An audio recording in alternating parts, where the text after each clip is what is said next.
Okay, everybody, welcome to the regular council meeting of the City of Cross Lake, Monday, December 11th. Let's stand for the pledge.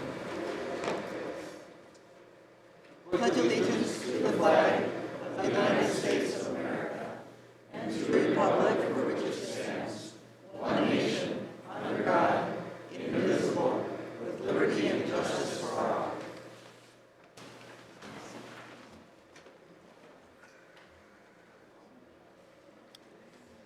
Well, we have got almost a full house here. I hope we do our best to entertain you tonight. First off, we've got some approval of the additions to the agenda. And we have got, under the mayor's report, resolution declaring the City of Cross Lakes intent to administer absentee voting and establish a ballot board. We got a revised update on CSAH 66-3 pedestrian intersection improvements. And that's it. I need a motion to approve. I'll make a motion to accept the additions to the agenda. I'll second. All in favor? Aye. Aye. Opposed? Motion carries. Next, we got a public hearing. Who's taking this public hearing? Alex, are you doing that? No?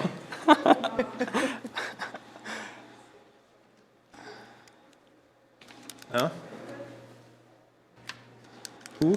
Elected is what she said. Nobody's going to take the public hearing, huh?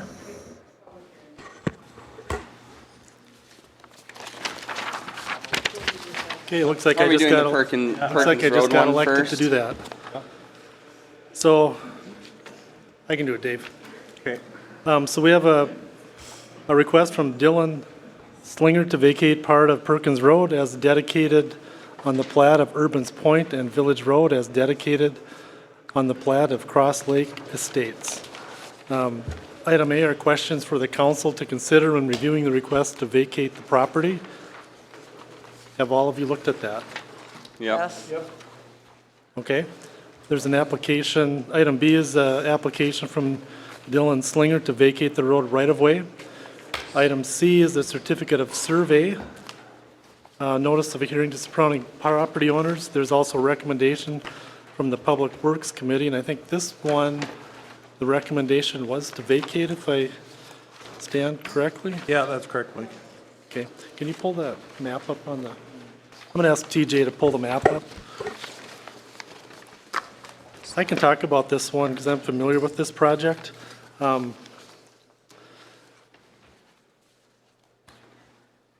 wait. I'll just put it up on the overhead. Okay, I'll do the overhead too.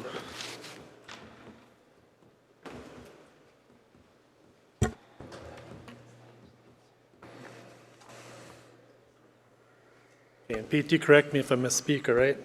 So this is Perkins Road coming down here like this. And the old Perkins Road used to go this way. Right here now there's a house in the middle of it. What that project was the city took and made an arrangement with the property owners along Perkins Road where if they gave us property, we did some property swapping. And then we turned around and we assessed them for the road. And when we did the road, we weren't exactly certain where this curve was gonna be. Wanted to make sure we had the right elevations and distances from properties and stuff like that. And make sure we had a nice entrance to Cherry Lane. So when we finally got the road all the way done, if I draw this correctly, there's this little piece, something like right in here. I believe that's the piece we're looking at vacating. So what we did for all these other properties, is we vacated all of this stuff. So we didn't do that one yet. So that's the piece we're talking about. Did those property owners pay anything for the road itself or not? I don't think they did. I think they We paid for assessed the- them just under $500,000. But I don't know if these pay it or not. I'm looking at this as it's a cleanup for that project. No, but I think we did because some of them gained up to a half acre or so, I think, with the back portion of that lot. Yeah, and we assessed them for the road too. There was a property owner down here that the arrangement was, I'll give you the land to put your road in, but don't assess me for it.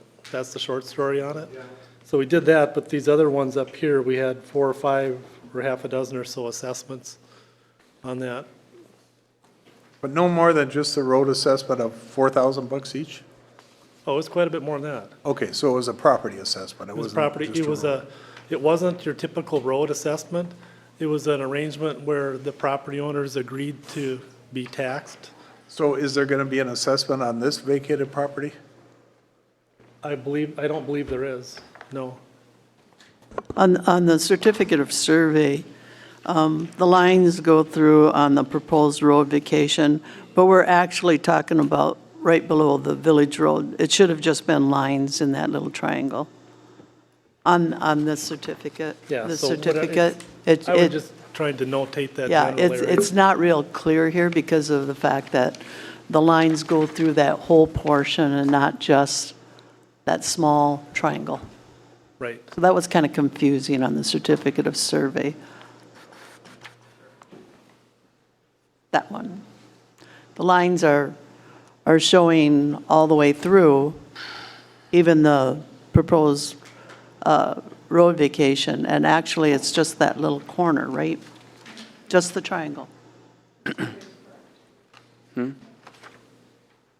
I believe the survey is correct. It's taken. Oh, well, I'm just saying that, are we giving them all that back, or are we just giving them the triangle? You said just the small triangle. No, the whole piece, I think, Marcia. Well, he just said the small. Right, I was just notating the general area. The survey is. It my looks understanding different is on correct. his than, My concern or caution is that if we assess the previous people for their chunks, should we be assessing this one also? We didn't assess anybody for the vacation of the road that we gave up. What we assessed them for was the additional property. Well, and Yeah. now they're getting this additional property. That's still the same question. Right? Maybe not as much. It's but- related, but it's different. But I don't recall us assessing, what we assessed for is the highway, the street, Perkins Road. I don't recall us doing any assessment for property that we gave back to people, or that we traded for people. I remember the one that you spoke about where they swapped the land for no assessment, and the values were approximately, it was a trade-off. Okay. I don't know how we could assess. Nobody else has got any recall of that? before my time. Well, it's because they were working, Have any they recall? worked out agreements. It wasn't a Open, tell me your assessment thing. recall. Yeah, you're right, Marcia. It was agreement. Mr. Schrupp has got some recall of this. We're getting the band back together here, huh? Oh, Good luck, Dave. You're on your own. there he You're is. one welcome. Nothing.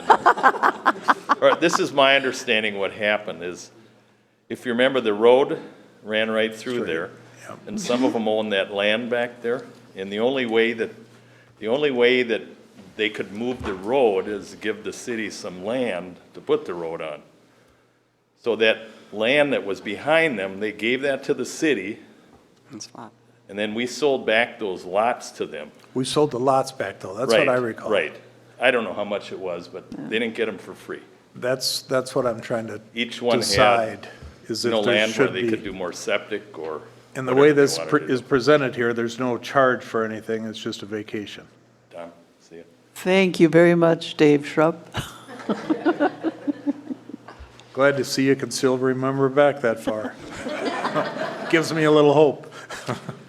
So I don't know, that's my only point of it, is should we, This one seems pretty self-explanatory to me, if they're owed the land back from the, Are there any more properties out there like this that we're going to hear from? Is anybody aware of anything else out there that we could hear about? I'm not aware of anything. I think that's the last one on Perkins Road. Is the That's last only one? one, yeah. I'll make a motion to vacate the land back to the Slingers. I'll second that. Okay, just to comment on that, is it back to them, or is it just vacating it? Vacating it. Yeah, it's not, I Sorry. mean, to them, but not back to them. It Sorry. wasn't theirs. Well, I Okay, guess I'm confused on the Theirs. difference. It'll be theirs, What's though. the difference? It's theirs or it's? It'll be theirs, though. yeah, it will, we're going to vacate it There's to actually a them. resolution in there. Under item B1F. Yep. Okay, does anybody else have any comment? All in favor? Aye. Aye, opposed? Motion carries, all in favor.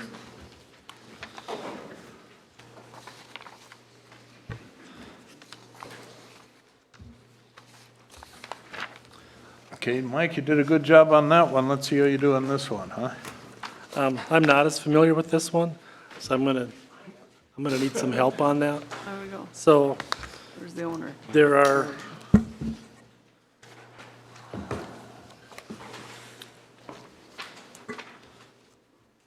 find the right page here. So it's the same, part of the same public, for the public hearing portion, this is a vacation of road right-of-way of Glencrest Beach on the plat of Manhattan Beach, second edition, between 11622 and 11604 Manhattan Point Boulevard. Item B2AB are the questions. Do you want me to read through the questions? This one has a different recommendation. No. Okay. There's the application. There's a certificate of survey and site information, and that's probably what we should put up on the overhead, TJ. It should be this one. Yeah, he's got it. Okay. There's a, item E is a recommendation from the Public Works Commission. And the Public Works Commission recommends that it's to deny the right-of-way vacation. And I think TJ that did the park have a different one. And item B2F is Parks and Library Commission made the following motion regarding the right-of-way application submitted by Mr. Benson. Motion to recommend the council approve the vacation of Glencrest Beach right-of-way. So we have the Parks Commission differing from the Public Works Commission. So you got one vote for, one commission voting for it, one vote commission voting against it. TJ, do you have any comment on that? I'll just list the comments that were presented at my commission meeting. Some of the comments were, this is directly following our site visit, and then obviously what we discussed in the meeting. The right-of-way is very close to adjacent homes, and you can kind of see it in the survey there. Steep bluff, no viewing vista. It's close to a more usable right-of-way that we have on the point, and that even if this were to be marked, it would be less likely to be used because it is so close to those homes, and there's a driveway directly on it. The other right-of-way, you said it's more usable. In what way? Can you expand on that? Wider, flatter, it's walkable, so it's more usable currently, and that's only about 0.9 miles away, roughly. Okay. So those are the comments from the commission as to why they made their decision. Tom, do you want to come up and give us your comments? Do you have anything you want to say? I don't, unfortunately. Okay. Okay. Say what he's gonna say. I gather you're the person in. Yeah, person- I guess we should give you a moment, shouldn't we? Go ahead. My name's Jeff Benson, I live at 11622 Manhattan Point Boulevard. So, and I want to thank the commissioners that did come out to view it, Park and Rec. I guess I have pictures if you'd like to see them when there isn't any snow. The driveway has been used as a driveway since it was first platted. We've been there 60 years. It's been our driveway. It's our neighbor's driveway. We have no other access to the property. Our septic is in the way. What else can I tell you? It's a 30-degree slope down to the lake. It's heavily wooded. We have no intentions of improving either the driveway or the easement down to the lake. Do you have stairs? Do you have a? We have stairs, we have hillside lifts, both of our, we do and our neighbors do, because otherwise, as you get older, it's harder to do. And the steps were put in when the first cabin was built, and so they're not conforming to any kind of ease of walking, put it that way. So, Well, in general, I'm not in favor of relinquishing, these right-of-ways, but, because we commissioned TJ to investigate all these and categorize them, and, and I respect, his decision regarding the viability of the use of that, and given the fact that there's another one nearby that's much more usable, I'm kind of inclined to agree to the vacation. And that is a motion? Can we Well, do a conservation easement on the bluff so that nothing occurs, no development on the bluff as far as landscaping or removing trees or Yes, we all can. that? I don't think you can on a bluff regardless, so. You can't? Peter, Oh, you mean you don't have to do that because you can't? correct me if I'm wrong, Peter, but anything on the bluff, 30 feet from the bluff's edge cannot be, Correct. The bluff impact zone is protected by the Cross Lake ordinance. The property owner would be allowed to do a 4-foot wide pathway to the lake through the bluff, though. That is the only thing that they would be allowed to do. The rest of it is untouchable per ordinance. TJ, since this one is used as a driveway, does this have a use agreement with the city? it does not that I'm aware of. I think that might be a better way to look at it.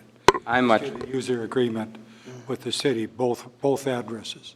I'm much more in favor of leaving it as a public right-of-way the way it was platted back in the 30s and have the homeowner sign a use agreement than vacate it. Yeah, I'm more inclined to that as well. Or we could, And he's the or gentleman could to we, the- I'll ask this question, could we vacate it up to the top of the bluff where the driveway portion is? Why would we just do to the bluff? Because they'd have no access to get to it or anything else other than Well, it would just crossing ensure that private it stay in natural state. Would just ensure that nothing's done with it. You're saying to ensure that a 4-foot wide trail doesn't get put down to the Yeah. lake, was what Peter was saying. But if we gave it to them, then they could move their trail over and put it out of that, right? Yeah, we've not done that since I've been here, so I guess I can't comment if that's doable. we have no intentions of doing anything on the bluff or at the lake. I'm just comfortable with the user agreement, and that way you can legally use the driveway and you aren't going to have a problem. I'll make a motion that we don't vacate the right-of-way and have both homeowners sign a use agreement to use the public right-of-way as their driveway. Second, Okay, discussion. What that does take away from them, if they were each to get 10 feet, it would increase their impervious, which would allow them to do a little more expansion on the property. So, that's the benefit to vacating, is it gives them, it moves their setback back. they've lived with it this many years, I'm sure they can keep on. We're not building, our neighbors are building, but they're going to move farther to the west, and they would like Okay. to put up more screening between the two properties. But that's why the user agreement would benefit both of you. Okay. I'd still like to stay with my current motion. Okay, we got a motion, a second. Any other discussion? All in favor? Aye. Aye. Opposed? Motion carries. Thank you. There you go. Do we draw something up with Cheryl for the user agreement? The city Yeah. attorney will send something over. Yep. Thank you. Okay, next we got public forum action. May or may not be taken on any issue raised. If council requires more information or time for consideration, the issue will be placed on the agenda of the next regular meeting. Speaker must state their name and address. Does anybody have anything for public forum? Please, come on up.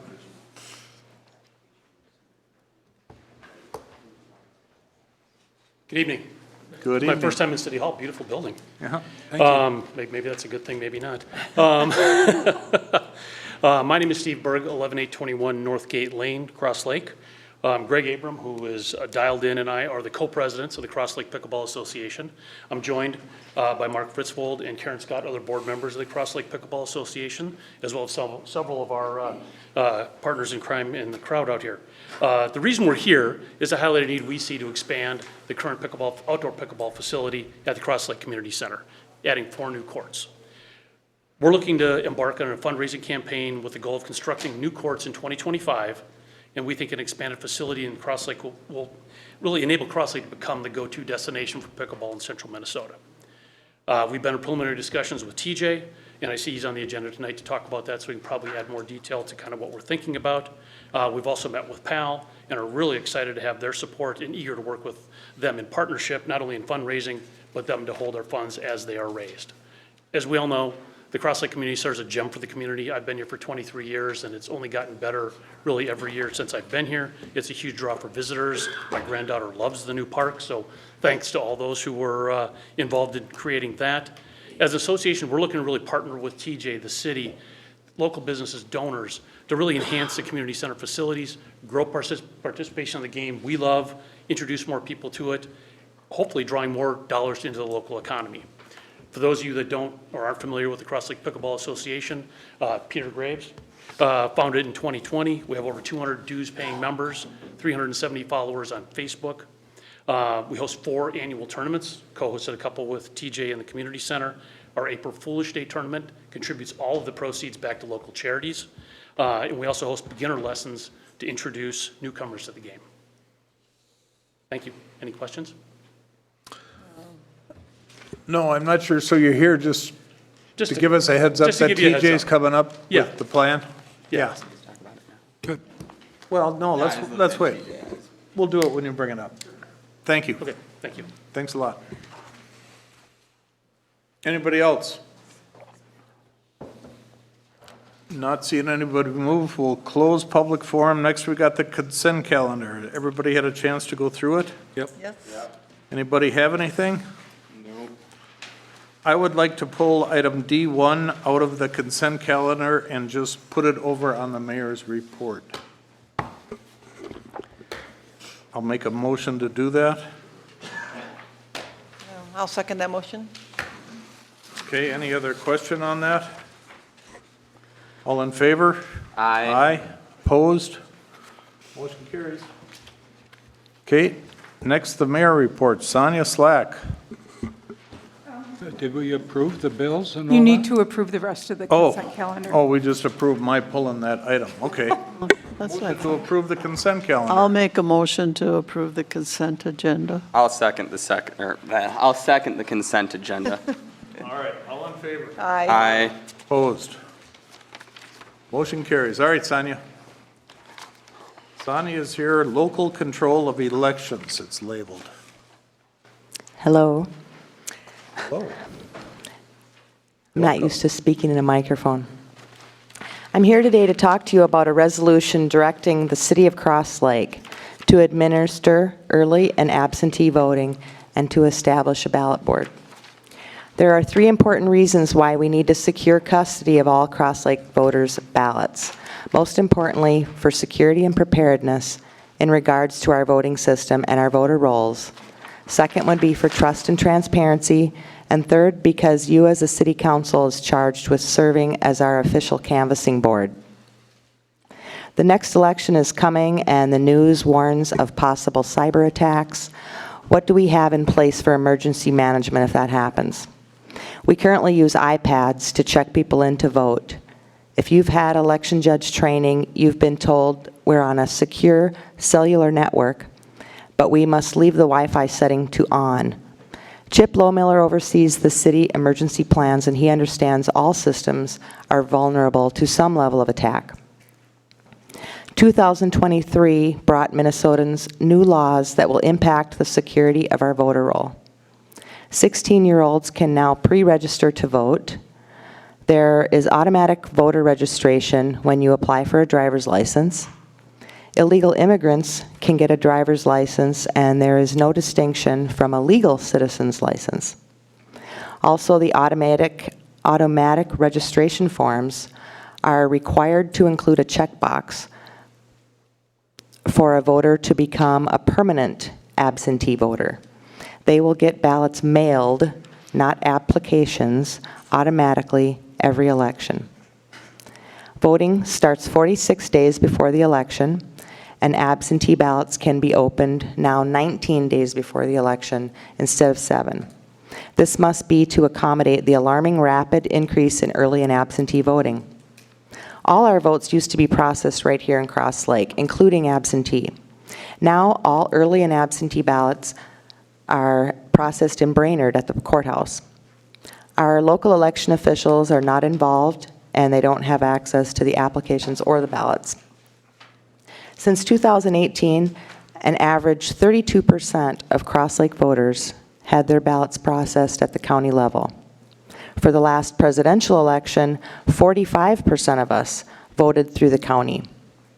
I'm sure people don't realize that a whopping 60% of all county ballots are processed in Brainerd, even on a non-presidential year, and not at their home precincts.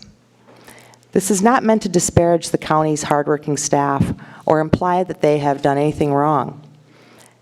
It's just a fact that our local officials are overseeing less and less of our elections. Counties are being turned into central counting facilities. Regarding trust and transparency, voters need and deserve to trust the system. The new 2023 law addresses the CVR report. CVR stands for Cast Vote Records.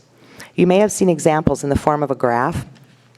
It's a chronological record of votes as they are run through the machine. The report doesn't prove manipulation of the vote, but it can indicate anomalies that need to be looked into further. The county denied our repeated requests for the CVR report in 2020. We did get a scrambled version for the 2022 election, so it wasn't really a CVR report by definition. Outside Minnesota, some counties automatically post this report online for everybody to see, but Minnesota law now prevents us from seeing the unredacted data at all. Another reason we need to reclaim control of our ballots is because you have statutory duties as our city council to serve as the official canvassing board. More internal controls for voter registrations and tallying the votes will give you confidence that you'll be able to perform your mandated duties with conviction. I want to thank Shar for meeting with a few of us the other day. She brought up a few concerns in her memo to you, so I will try to address those. The $16,200 cost was our worst-case scenario estimate of staffing for 46 days for 3 elections in 2024. That amount is approximate for a full-time person to be available for early voting because you need 2 people behind the counter to accept early ballots. However, it's also our understanding that there are usually 2 people in the office and that by statute they could serve as election judges for that purpose. Shar also mentioned required training that she would need. The Secretary of State's office says that the county auditor is responsible for that training. And lastly, Shar was told that we can't administer absentee voting because elections are administered by jurisdiction ranked highest in the election hierarchy. We have been trying to get an answer from the county as to what statute this rule is taken from, but by mid-morning today, I still hadn't heard back. So I called the Secretary of State's office, and the representative told me it's not easy to find, but that it revolves around a combination of statutes. He couldn't find it while I was on the phone, but said essentially the county auditor is responsible for creating the ballots in even-numbered year elections, and also for administering the absentee voting unless, per statute 203B05, the county auditor designates the clerk to administer them.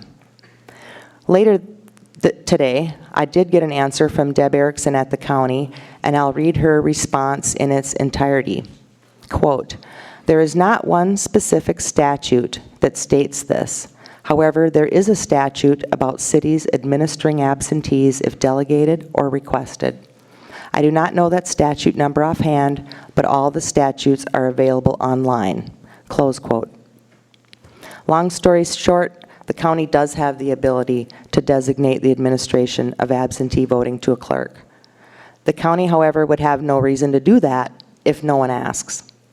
The county routinely passes resolutions to establish a county ballot board unless a city signs a resolution of intent to establish their own. I just found out Friday that the county commissioners will be voting on that very resolution tomorrow at 5 o'clock. The resolution before you declares your intent to administer absentee voting and establish a ballot board. It is a resolution of intent. The dictionary says intent is having the mind or will to do something. Passing the resolution will allow you time to speak more in depth with county officials and ideally work out a more favorable process for Cross Lake voters. Elections-related statutes are written with deliberate allowances regarding municipalities. You have the power, you just need to exercise it. I've given lots of valid reasons for you to pursue this. We've learned a lot, and we can figure the rest of it out together. Ideally, you could get something worked out in time for the August primary and then the November general election. As long as we have a common goal, we will succeed. In closing, I appreciate Shar so much. She has been the head judge here for a long time, and I know she takes her role seriously. I urge you to work with her regarding staffing needs and give her all the tools she needs to be successful. I've met with each of you individually and gone over this information in greater detail. We believe our vote should be kept as close to home as possible for maximum oversight. I urge you not to delay, pass the resolution before you, and direct staff to work towards the goal of administering absentee voting as soon as possible. Thank you. Thank you, Sonia. I got a couple questions for All you, right. just off the top of my head. If we agree to this and sign this resolution, who is going to take the football over the goal line? Who's going to run this through? Well, a few of us that have worked on this will do anything we can to help, but I would imagine Shar would file that at the county, and they'll be in contact with you. You need to set up meetings with them and figure out what the way forward is. They're going to vote on the resolution tomorrow. Right. So unless they would have something saying you intend to do this yourself, then they'd need to see what the deal is.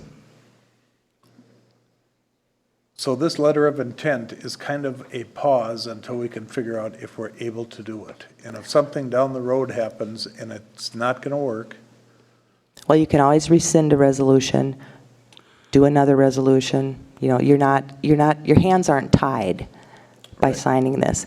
I believe it puts a pause, it gives you time to talk to the county. yeah, I mean, I support it wholeheartedly. It's just trying to get it done. And Shar, to ask you, you've never done this before, so you don't know what's involved, huh? I have counted absentee ballots before. But It was not fun. back when Shar did it, I believe, this is what she said, they didn't used to have the early days where you could open them up, so a lot of that work can be done ahead of time. Now they allow you 19 days. Cross Lake, I don't imagine would ever need 19 days. You might need 2 days. And what kind of certification do you need to be able to assist in that counting? I mean, I would imagine we could get some volunteers. Well, for No, No? You need to be a trained certified election judge. which means paid appropriately. Well, but I mean, so you could go through the training and Yeah. we could get some people that could do that. Where is the training conducted? in, the county does it in Brainerd. And don't you already have a crew that said they would? Yes. You need party balance. Yes, So it yes. can't be a certain crew, it has to be a crew Yes. that's appointed by me. Yes. You actually don't have to have party balance to take early votes. It's not recommended that you do that. You want party balance, but just for accepting the early votes, To open the ballots, I think you to do. open the ballots, you Yes. do need party balance. Sonia, am I correct in it, from what I'm reading, both these documents I've got, it sounds like we would have to separate out our city election, and we could only do that for city election. I don't believe from what I read that we could do the ballot counting and stuff for the county. If the You county can. election. Yes, you can. Minneapolis does it. They have an agreement. I should have written down, there's half a dozen cities that they their county auditor has designated the clerk to be in charge of the absentee So ballot in other board. words, our county auditor would have to designate Shar. Yes, in order to cover the presidential elections In and their meeting- state elections. And they're meeting tomorrow. Well, they're going to designate their own county absentee ballot board.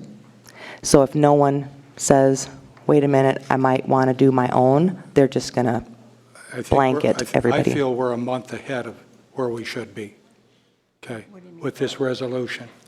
We're a month ahead.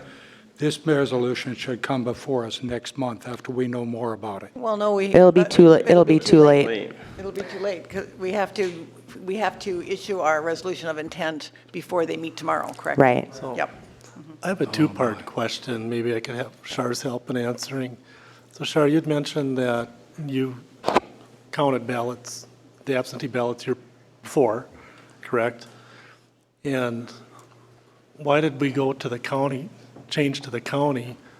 What changed where we didn't do them here and then moved to the county? Now, when did we lose control? Because we've done a number of things where we haven't had the local expertise to do it, and they're moved to the county. One was the county, the ballots we're talking about, and the second related to the Board of Review for property taxes and values, which is a different issue. So in the second part of the question is, what cities and how many cities in Crow Wing County, statutory cities like ourselves, follow what you're suggesting? I don't think I don't think people realize that 60% of our county's votes are counted at the county level and not at the precinct. I hope more will come forward now that they realize this. Well, I mean, I personally don't see any harm in at least putting forth an intent. It might not go anywhere, but at least we'll have the option to do it ourselves. Right. It Otherwise- doesn't lock otherwise you we don't. into anything, but if you don't, you don't have an option. I agree with Sandy. Agree as well. Harm. And, Foul play. yeah, then meet with them and, Somebody make a motion to approve. I move that we approve this resolution. I'll second. Any other discussion? All in favor? Aye. Opposed? Opposed? Motion carries 4-1. Thank you. You betcha, Sonia, thank you. Can I just make a comment? Sure. Nobody talked about staffing. Well, that, you know, Is this contingent that we had staff to do this? of course. Okay, thank you. Right. And we need to. No, we're going to make you do it all yourself, Shar. No. That's it, you get trained election judges. Okay, Cindy, you're next. Good evening, Cindy with the Cross Lake Chamber of Commerce, and I'm here this evening to visit with you about a couple of events we have coming up. The first one is the 22nd Annual Winterfest in February, which is the 1st through the 3rd of 2024. It's our good old-fashioned outdoor family fun themed event. It begins on Thursday, February 1st with the citywide Hunt for the Last Medallion. Friday evening, we have a kickoff at the community center with TJ. It includes all kinds of outdoor fun family games. The ice rink will be hopefully up and flooded and iced. And then we will have a fireworks display as we have in the past many years. Saturday brings all kinds of fun activities, including hopefully the fireman's pancake breakfast. Chip wasn't sure on that yet. Radar runs on the lake in front of Moonlight Bay. Games and activities all over at Cross Lake Businesses, and a nice craft fair down at the Gathering Event Center. And of course, Soup Fest. So in your packet, there is an application for fireworks for Winterfest on February 2nd, Friday evening, and that would be at 8:30 PM. So I don't know if we need a motion to do the fireworks, or if it's just... Item A is Soup Fest. the Soup Fest Okay. motion. That is another motion that I do need. Per the Minnesota Department of Health guidelines, I do need a motion, permission to host Soup Fest in Cross Lake at businesses Saturday, February 3rd from 12 to 3 p.m. I'll make a motion that we allow you to have Second. Winterfest, Soup Fest on Saturday, February 3rd, 2024 at businesses throughout Cross Lake. Okay, we got a motion. Aaron Herzog was the second. Any other discussion on it? All in favor? Aye. Opposed? Motion carries. All in favor. I'll make a motion that we do the fireworks on February 2nd, 2024. I second that motion. Okay, a motion and a second. Any discussion? All in favor? Aye. Aye. Opposed? Motion carries. All in favor? Aye. Aye. Are we, C? Oh, I got ahead. I got ahead. I'm not going to have two festivals at once tonight. And we are working with TJ for use of the community center property. It's super fun over there, and it's very fun, so make plans to attend. Wear your snow pants, it's chilly. The next event I want to talk about is the 50th Annual St. Patrick's Day Parade and Celebration, which will be Saturday, March 16th, 2024. The volunteer committee has already been meeting and fine-tuning all of the plans for that celebration. We plan to utilize the same street route as we did last year, which is a 2-mile-long route. It begins in Cross Lake Town Square, travels down Swan Drive to Pioneer Drive between Ace Hardware and Reed's Market, and then it takes a right on County Road 3, goes past the bank and Andy's, and then travels north on 3 all the way up to the Log Church. We are moving the location of the VIP tent in Town Square from the parking lot by the water fountain over to Allen Avenue. So Allen Avenue is a city street, so I am asking if you have any issues with us putting a tent up in the middle of Town Square on Allen Avenue. For many, many years, we've been starting the parade down there, and those streets are closed anyway to no parking and no traffic for the duration of the parade day. So just wanted to give you a heads up that we're planning to use that street. We are not going to run the parade through the Little Town Square, Gold and Osland Avenue, just because of the size of the floats and the number of people back there. But we do want to incorporate the businesses in Town Square, so that's why we're moving the tent over closer to the business community. The theme of the parade this year is Green and Groovy, which is a throwback to the 70s when the parade started 50 years ago. And we are bringing back raffle tickets and blinky buttons. So, for the agenda, I am asking for permission and a motion to allow the 2024 St. Patrick's Day Parade to take place on Saturday, March 16th, beginning at 2 p.m. and ending at 4 p.m. on the city streets. Well, it begins at 10 a.m., but the parade actually takes place for 2 hours on the street. And per your approval, then I will seek the permission from the county. There is a parade permit that I have to get from the county as well. Well, I move that we approve the St. Patrick's Day Parade. Okay, do we have a second? Second. All three of us. We'll give it to Jackson. All right. Any discussion? All in favor? Aye. Aye. Opposed? Motion carries. Thank you. This isn't on your agenda, so I don't know if you can approve this, but I do also need permission to host a raffle in Cross Lake associated with that event. I'll make a motion that they can have their raffle. I'll second that. All in favor? Aye. Aye. Opposed? Motion carries. All in favor. I just want to thank you for allowing the use of the fire department, the police department, and the public works department to host this 50th St. Patrick's Day Parade, which brings thousands into our community for an enormous economic boost after a winter season. Thank you very much. Thank you, Cindy. Okay, next we got a resolution accepting donations.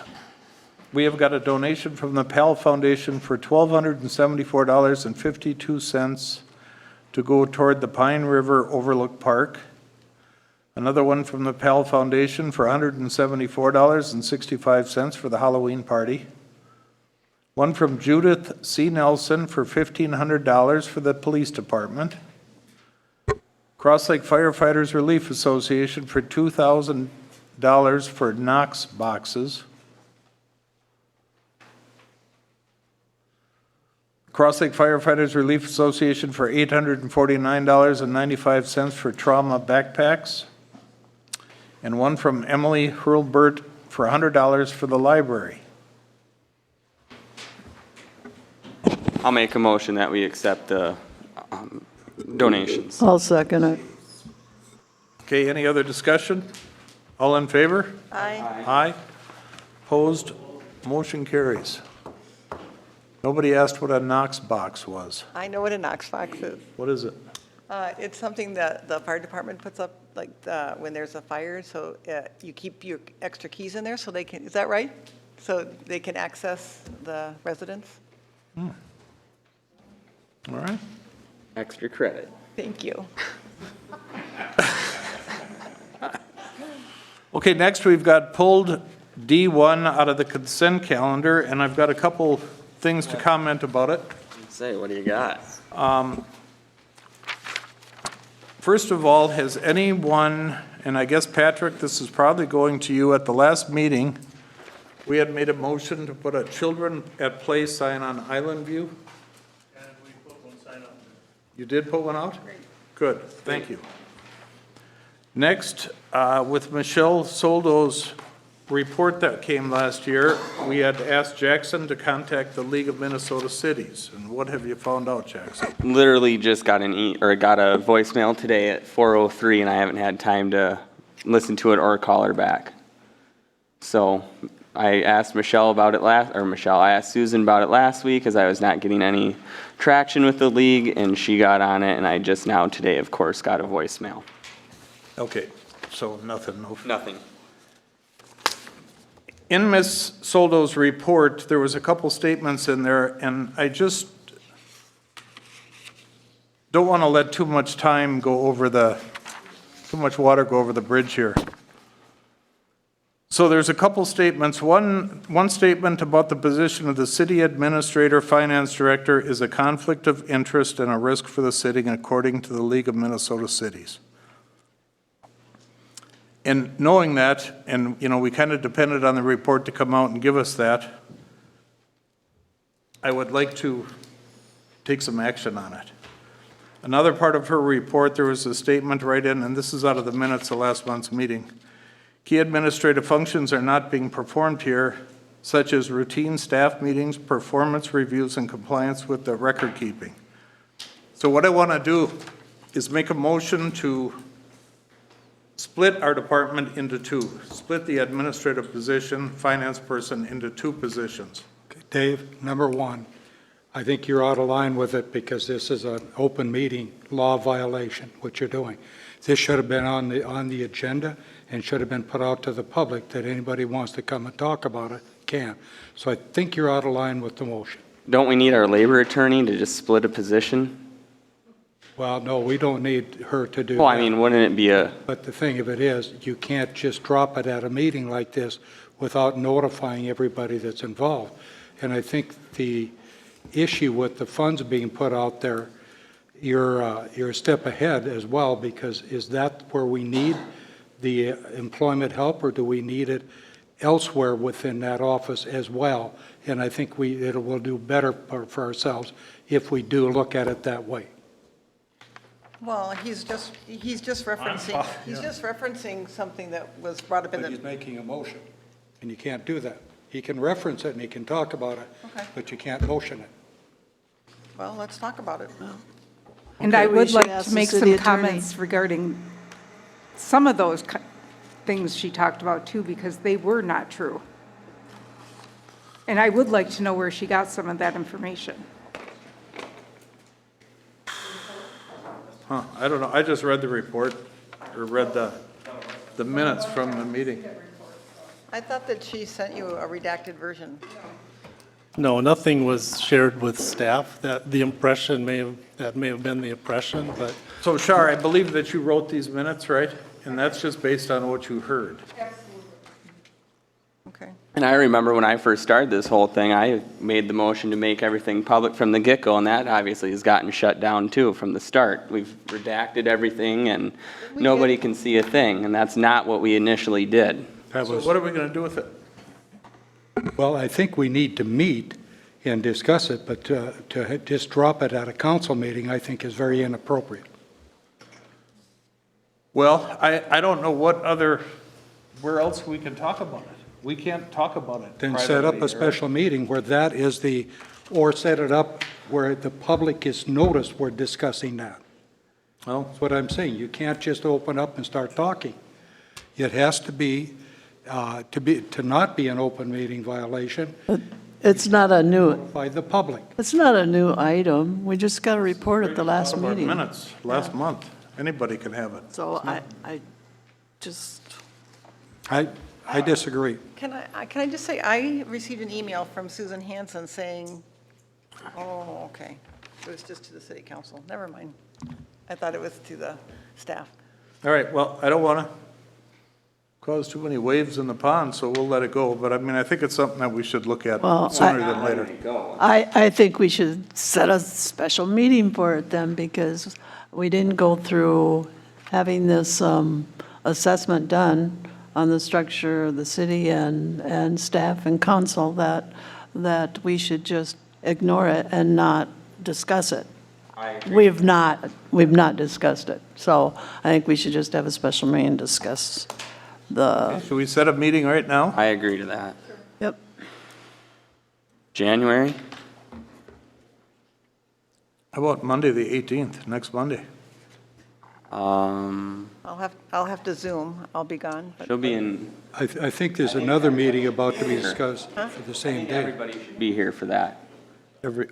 Here? I think so. Why don't we just do January the 3rd? That's a Wednesday. That's right after the hoorah. I can make that work. What time? Well, let's just get it done right away. Want to do 8:30? 9 AM. At 9. 9 AM, January 3rd. 9 a.m., January 3rd. City Hall. All right, well, I will keep my, The whole thing is that it'd be nice if we did it before the first of the year, because of the fact that we have to meet and approve for the employee sick and safe policy. Isn't that on? We got to do that before January 1st, so it'd be nice if we did it before January 1st. Third, when do you get back? Are you out through the whole I will get back on the 28th. Friday the 29th? I feel like we did this last time. I can do it the 29th. Friday the 29th then? I'll be At- probably jet lagged, but I'll be. At 9? Yeah. So it's January 29th, or I mean, Oh, December December 29th. I'm sorry, okay. 9 a.m. o'clock. 9 a.m. Okay, does that need to be a motion, or we're just setting a schedule? That's just a I'd like a motion. I'll make a motion that we have a special meeting December 29th at 9 o'clock in reference to the report received from Michelle Solda. Soldo, yeah. And also at that meeting, we have to approve the policy for the ESST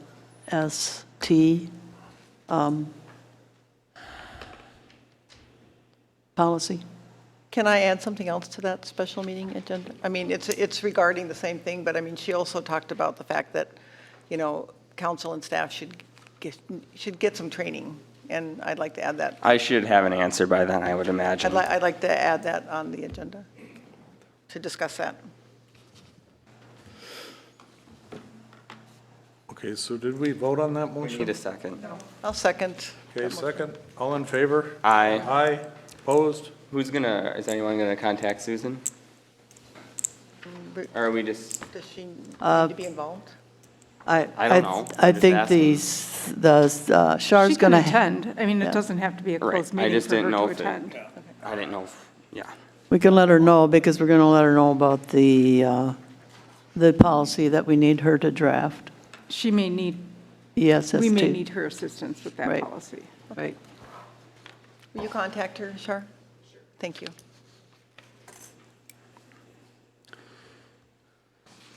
Okay, next, city administrators report. Can we approve those minutes? Oh, yeah. I move to approve the minutes D1. P1. Second. All in favor? Aye. Aye. Opposed? Motion carries. I'm going to keep that. Okay, Mr. Linus? All right, item number one, we have County Engineer Tim Bray and City Engineer Phil Martin here, along with Jonathan, to talk about revised update on the CASAS 66 and 3 pedestrian intersection improvements. Thank you, Mr. Mayor and council members. I'm here to give you an update on where we're at with the cost participation policy, cost participation agreement, sorry, or cost share agreement. I'm a little confused here. And primarily going to have Phil and then Jonathan speak a little bit. So last month, I presented a draft of the cost participation the city and county will have on this upcoming project. And by and large, the cost for the base project has been unchanged. We still continue to work on a few improvements that we feel are appropriate during this time. For example, we're talking about left turn lanes now at Pioneer because we're going to be in the area. And we think that the traffic patterns may change a bit and to be able to provide some protection there. So we're evaluating that. That potentially could raise the cost of the project, but the good news for the city is that's probably in the county column. So any improvements in that particular area would not necessarily hit the county, or sorry, the city's portion. So currently the city's portion, if you, I don't know if you still have that, still stands at $630,000. And that includes some assumptions of almost the highest end aesthetics that you can have. We're being conservative because we still have not had a decision on exactly where to go, and we're hoping that Phil will shed some light and give you some tools to be able to hopefully direct that decision today to get the designers going on certain things. It's still not ready or not primed to be adopted by you yet. We're still moving the numbers, and you'll see why that's important, that it's not quite ready. We think that the city's number may move around a little bit depending on your decision. The aesthetics are very expensive, but you're hearing from the public and the civic groups that they want it. Ultimately, you're the purse string holders, and you'll get some analysis tonight that one of the council members was definitely asking for. So I have no update really other than we're continuing our work on it. We're making small tweaks to make it better. We're still continuing to look for more grant money, particularly we requested, or we're working on a request for more for the water quality, which will actually affect both the county and the city bottom line by, I say, tens of thousands of dollars if we can find that extra money. The other grants are in place and going just fine. There's no indication that anything's going to change there. So we really wanted to talk about aesthetics. We had a PMT meeting. The project management team, Mr. Mayor was there, and we had other staff members there. We had really good discussion about aesthetics and a few other things. And we're really just, the project team's really trying to get a couple last decisions that can lock in the cost for you. We can get them much closer. And then also do some final design elements. Some of the aesthetic stuff actually affects the design and the quantity of lights, for example, and Phil will go through that. So I'll just bow out for right now, and I'll have Phil go through his analysis for aesthetics. And I think Jonathan, from the Cross Lakers perspective, was going to actually also provide an update on some of our discussion. Tim, could I ask you where you came up with that 630,000? 630,000 is based on this breakdown that I gave during the last PMT council meeting. And so it was in your packet last time, and it breaks it down very, very well. And that's after all the grants are applied. That's all Okay, in, so all everything else is done. Construction, engineering, contingencies in there, aesthetics are in there. And we feel, for the most part, it could go down and hopefully not up. It depends on And what Phil as far tells as us a today. budgeted item for this, I think we threw a budget item in of 750. I believe Mike, Yeah. we're working on, not knowing, Right. this was months ago, some of the initial stuff, But so this number doesn't surprise us. We expected it and looked for it. So. something like that. Yeah. I'll leave it up to Mike to, Could I ask a question on a different topic? oh, sure. When you start tearing this stuff apart, you're going to have street lights that come out. Could you salvage those lights and work with Pat? Absolutely. Absolutely. So help us out with that, so we don't Absolutely. lose those. We No can problem. use them in the parks. We and might even be places. able to Yeah. have Patrick and us work together, get them out of the way before the contractor is even on site. Crosswalk Absolutely. signs also. Absolutely, yes, we're planning to salvage and utilize those if we can, either on the site or give them back to the city who purchased them to utilize them somewhere else. Thank you. Okay? Phil? So I want to go over the aesthetics, and just to reiterate what Tim's saying, you have a number of $600 and some thousand, and that includes a lot of aesthetics built into that cost. So after I talk a little bit, you'll see that if you did nothing, which is not what we've heard from civic groups, you'd probably lower that number by $400,000. So, in round numbers. So based on what I gave you, and it's been revised, there's three main components to aesthetics that we're talking about. We're talking about the boulevards along CSAH 66. We're talking about the interior of the roundabout, or roundabout-specific stuff. And then we're talking about lighting aesthetics. So I'm going to go through each of these real quickly. I'll just say on the boulevard along CSAH 66, if you do just the typical turf treatment, that's 100% paid by the county. If you go to hardscape, you pay all the additional beyond that. If you do the roundabout improvements, if it's just the plain concrete and grass in the middle, the city doesn't have a cost there. But if you enhance it with electrical, with irrigation, with shrubs, trees, things like that, that's your cost. On the lighting, the county will provide MnDOT standard lighting.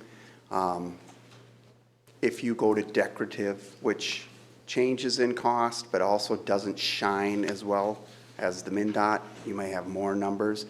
That extra cost is what then is borne by the city. So, first page is this one. This is boulevards, and this really just reflects two things that we had, some graphics done at a community meeting that was held in the city.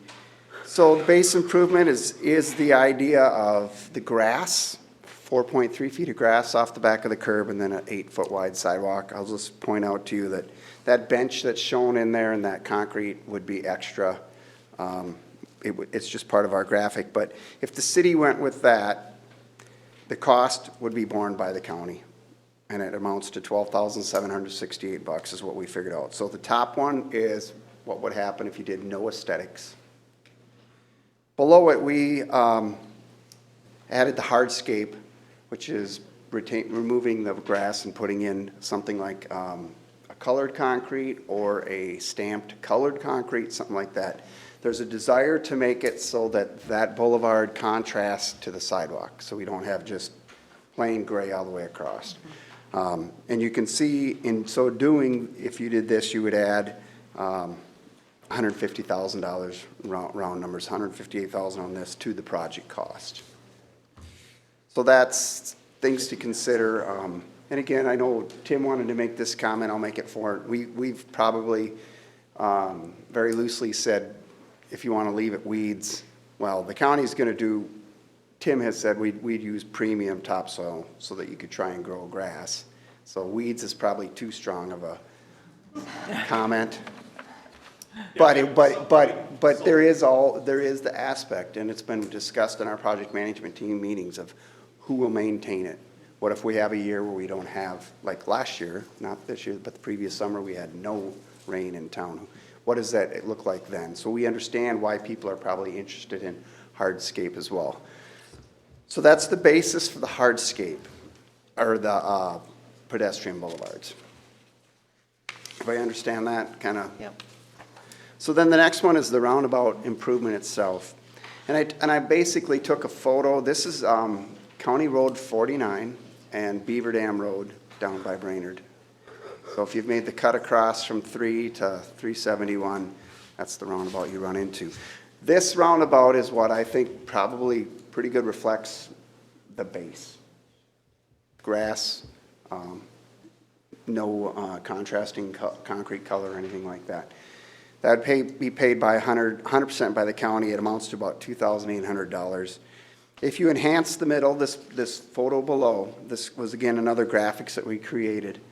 I don't even know if Tim has agreed with the height of some of those pine trees in there, but the idea is if you can see that the median has colored concrete to contrast, the truck apron would have colored concrete, then you would have a mounded center with shrubs and trees.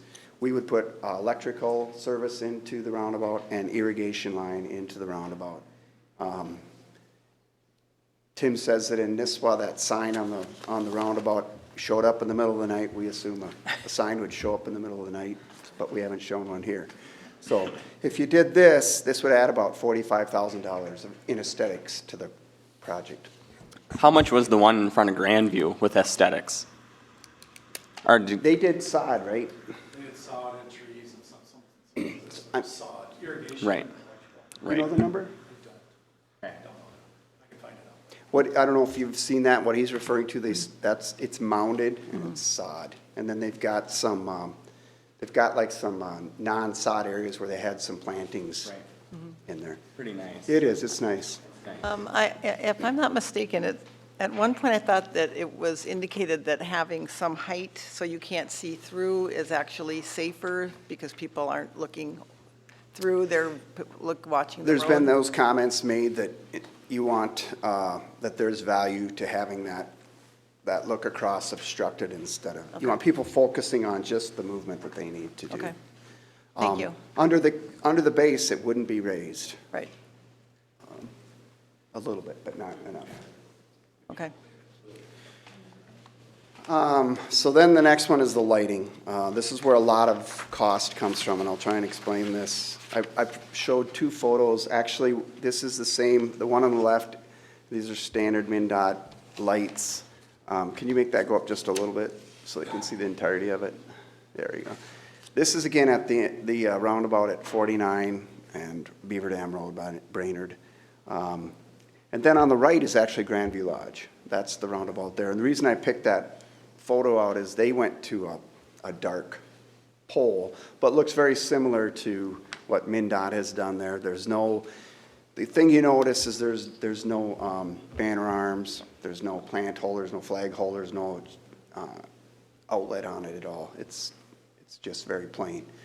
So if you went that route, that at 30 foot tall, that requires 12 lights for the roundabout for proper illumination for safety. And then there's 4 pedestrian lights that the city would be on the hook for 3 of the 4.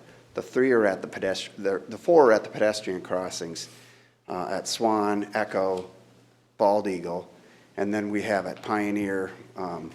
We put that in Tim's column because there's 2 county roads, but hopefully that's not incorrect. So you can see that base cost is there's $25,500 for 3 standard lights that we think installed are about $8,500 a piece. The county would pay for the other 12 plus the one at theirs. So then if you go to the decorative example, and we picked this as an example. I had hoped that the manufacturer would have gotten me a mock-up of what was chosen, but some of the things to know, we use this fixture head on the right. This is called a 1940 Glenview LED. On that picture in the left, there's banner arms, there's a flag holder, there's a GFI outlet up towards the top. This one shows a back pedestrian light. We don't have that costed in there, but you see lower on there's a back pedestrian light. So anyway, if you were to do this has 2 impacts that impact your cost.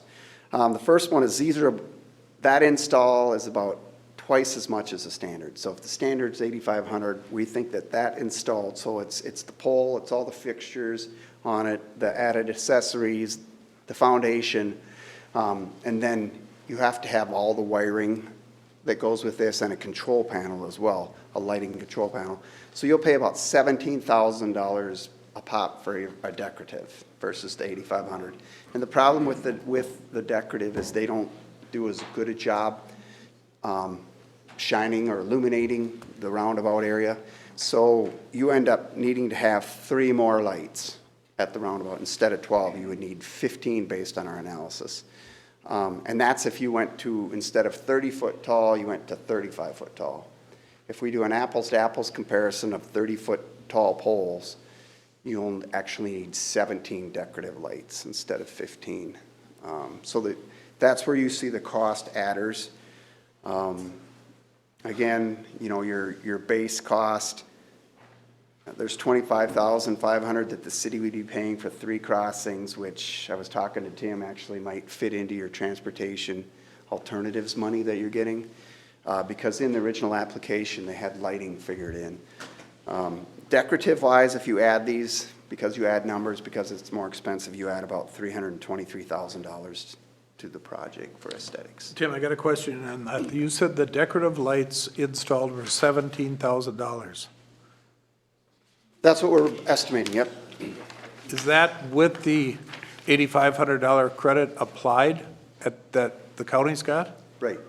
So all we're showing is so we're showing on 12 lights, the upcharge of $8,500, and then you have 3 additional lights for the roundabout at 17 apiece because of the decorative. Do you understand that? 3 at 17, 3 at not all of them. 17, 12 Okay. at 8,500, Okay, got which it. is the upcharge from the original 8,500. I have a question respective to the campground. Right. Is the illumination factor the same, or because these obviously don't cast as much light because you need more, but would that be more advantageous to the campground?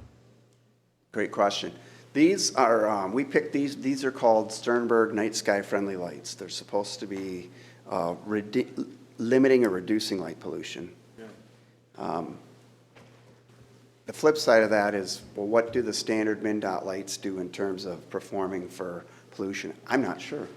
I didn't think about that. So, Tim, I'm sorry, are you done with that? I'm sorry. So that's the basis Okay, of but of the dollars that are already in that $600 and some thousand. So you said there's 12 lights at $8,500 extra, right? Correct. So 12? with the So that standard, is with about sta- $97,000? Right, And then there's 3 lights at $17,000 totally to the city. correct. And that's about $50,000? So that's 150 grand, and I'm sorry, but how do you get to 323? Well, you have 4 pedestrian lights. So you have 3 pedestrian lights Okay, in addition to that. 3 of them would have an upcharge of $8,500 each. okay. And then you have, that county is another one. So there's 4 pedestrian lights. But wouldn't we have those anyway? Well, they would be $8,500 at standard, but if they're decorative, they're gonna go to $17,000 total, so there's $8,500. Our cost is $8,500 though, extra. times Yeah, 4. I've only did the enhanced. So that's another 35,000, so that gets into about 185,000. I'm sorry, I'm just Right. rounded up, but you got Well, 323 and I'm just lost with it. Well, didn't I state there that 323 is? Total decorative lighting cost estimate to be Right, 323. right, you added $212,000 in enhancement. It's on that little spreadsheet you have. Okay, well, your line just says total decorative lighting to be 323. So Right, that's, because there's the $8,500 that's already in there. That includes the county cost. Right, Oh, okay, so that's But not I didn't all- include that's it not in all- yours, That's but not all our that's- costs, okay. yes. The 221 is County's our credit. cost. Yeah, okay, Yep. okay. That's why you have the spreadsheet at the bottom. You I can add can't those read two that though. across. You got a magnifying glass? You got it on your computer, didn't you? You can use Zoom on your computer screen. Okay, I can zoom on my computer, all right. Turn on magnifying glass. So you can control that cost, is what I'm saying, and, yeah. Okay, I'm sorry, I just Yep. didn't get No, that. I get it. That's a good point to clarify is, because we always did the enhancement, there was still always the base cost. in there. Okay. So what's the difference? Grandview did black poles versus the, Right. I think they're very comparable in cost to what the standard lighting would be. the standard lighting, Yeah. I think they just, instead of it being the stainless steel appearance, instead of they the powdered decorative, the black standard lighting? Yeah. And that would not cost the city. That wouldn't be the same as a decorative, and I don't know if it would be exactly 8,500 or if the painting cost would add a little bit to it, but it's gonna be closer to the 8,500 than the 17,000. Keep in mind, the 17,000 is a more expensive fixture, more expensive pole, and then you add the planter arms, the banner arms, and all those things. And the lighting panel and And the hookup? They're figured into both. They're just kind of ran in as an install cost. So is there something in between? I mean, you know, because this has like 3 different, you know, additions, you know, for flowers, for flags, for banners. I mean, is there something in between that doesn't necessarily incorporate all of those added You can features? pick and choose. Okay. So basically, based on the comments we got from the city from the civic group via the city. Yep. Was they wanted planter arms, flag holder, banner arms, planter, plant holder, flag holder, GFI outlet, and then an irrigation drip line, and we did not put an irrigation drip line in there. Okay. We have a challenge, without the city having a water system, we have a bit of a challenge to extend water out there. In our discussions, we decided that's not an amenity we were gonna add. What are you looking from us tonight to give you direction on which way to go, right? Yeah, I mean, basically, like Tim was saying, if you are going decorative lighting, then we have to design for 15 to 17 installation around the roundabout versus if you're going closer to a MnDOT pole that throws lighting down, we can go to 12. There's things like that. The boulevard, it'd be nice to know, are we talking turf or are we talking a hardscape? My And then the concern next mi- question's gonna be on the hardscape. My concern about the turf on the, you know, closest to the road is, you know, salt. You know, I mean, I have a feeling that wouldn't look good for very long. That's just, yeah, concerned about that. Personally, I like the Yep. stamped concrete. I think that's more practical. Can I ask a couple of questions here? Sure, and just let me finish one thing, Okay. and then the next question, you asked, what we need is some direction in terms of the interior of the roundabout. Is the city desiring to do more, or are you desiring to do what the county has laid out, which would just be the grass? And if so, there's discussions that have to happen, and we have to put that in the final plan to design it. So that's why we're looking for. So should we treat them as 3 separate things? Yes, that'd be great. Can I make just If- a comment about the Sure. stamp concrete? Oh, sorry, go ahead. Can I just Yes, want sorry, Aaron. clarification on the cost. Yep. The lighting would be 212,000 extra, approximately, Yes. okay? The roundabout aesthetic improvements would be another 44,600, round numbers. Right. Okay, and then the boulevard aesthetics would be another 171,000 on Right. top of that. Those are the aesthetic additions. Yeah, well, I'm just, That's what we're trying to, I guess we're pointing out is we've included that in the number you're seeing on this cost share. well, all these additions we're talking about here right now is $429,000 as a round number. That's a lot of, Is that That's a lot of money. Is that included in the And I think- $630,000? It is, It is included. 2/3 is aesthetics. right. It's in there. Okay, Mike threw a number of 750. We've, right. on this, spent about 600 and some thousand, Yep. and you can refine that further. okay. So we actually have it covered. We do. Okay, Yes. okay, thank you. But I think that's Yeah, what you all asked us covered. for last month, is you wanted to understand. 750? This is 630. So we're only paying you for the roundabout then roughly 150,000. If 630 is covering everything, Yep. not 550,000. The Okay. grant, so Just- you're a recipient of grant money too. Yeah, And so no, I understand. That's good. That's what's all now figured in. Okay. I just wanted to make sure all of a sudden we weren't at $1 million. No, you're within. You're Within within the their budget 750, number. okay, So far, Then unless I'm you good. change something.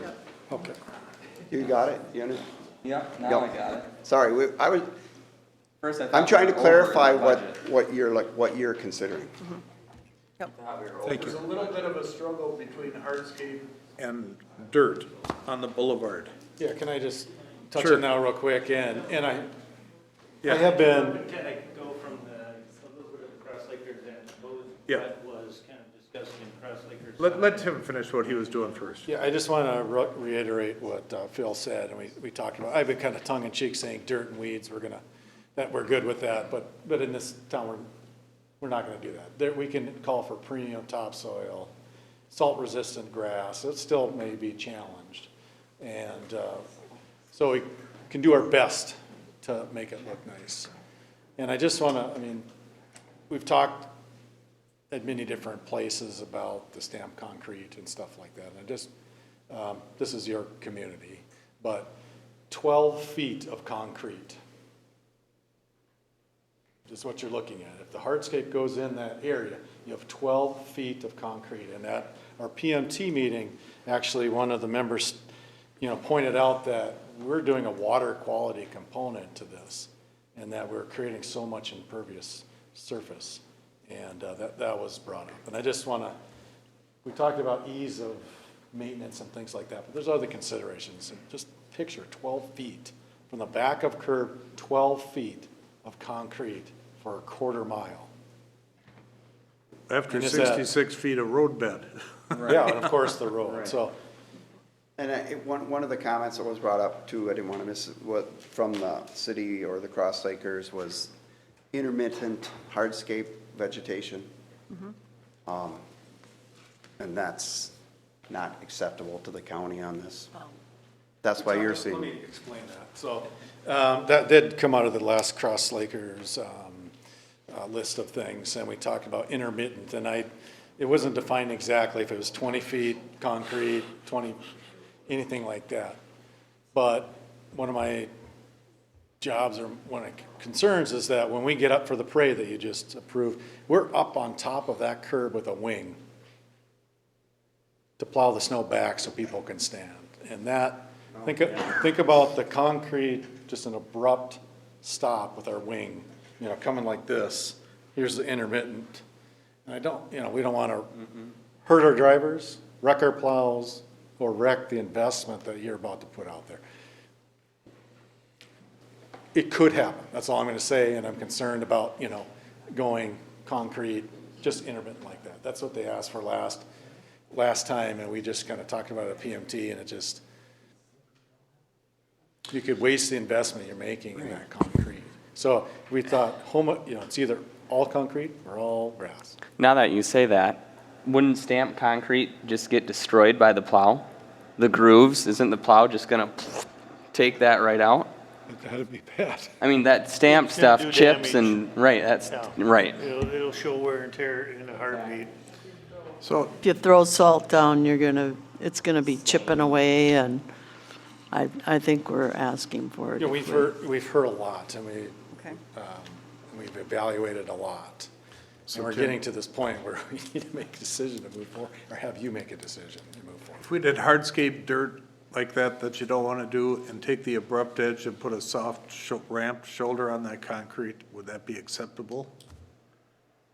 I think I'd still be challenged with that. Probably, I'm you're just still worried. gonna chip the edge of that when you come along.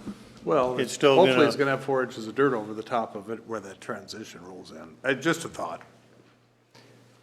We're taking direction from you. I mean, Yeah. but I can't accept that abrupt stop. I just can't. We're gonna Yeah. hurt somebody or hurt our equipment and wreck the investment you're making. Okay, Jonathan, let's hear from Jonathan for a second. Well, actually, they're covering some of what I was gonna say, so, yeah, as far as from the Cross Lakers and the fact that we had a town hall meeting here back in September, during Cross Lake Days, I'm gonna kind of do this a little bit of my impression, since I've done a lot of the presentation to you about aesthetics and from what was heard from all the Cross Lakers, from other things in the meeting, but, the first thing I would say is that I really think this project needs a consistency of materials all the way from Bald Eagle down to the roundabout. And this also would be going out on Highway 3 up to, or County Road 3 up to Pioneer. As far as boulevard comments, it was suggested to vary between the two. And that was kind of the Cross Lakers direction last, but in terms of, concern with the county, that is probably a better issue, is pick one or the other. It is the comment that came from Corrine at the park, is why are we introducing more hardscape into a project that we're trying to do water control? So, and there was other comments at that town hall meeting about the less concrete, the better. So I kind of look at a lot of those as we've had a lot of support for, let's try and make things more natural and keep it nicer that way. There's also support for adding shade trees, but not within the boulevard, but on the outside of the sidewalk areas also. And there's support for adding some bench areas and some support and some shade areas at those benches. Within the roundabout, I think everybody's in support of having the natural landscape elements, but minimal maintenance, get the irrigation power and lighting out there, and do the nice kind of regional plantings, the stuff that we're used to seeing around here. There is also, I think Cross Lakers would support having the colored stamped concrete as far as that truck apron, the median strips, those areas to enhance the look of that.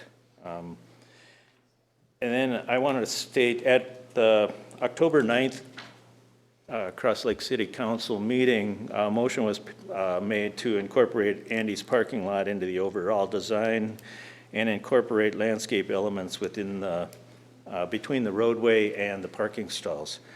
In going through what the engineers have done, they're re-look at everything, the situation of the removal of the access point.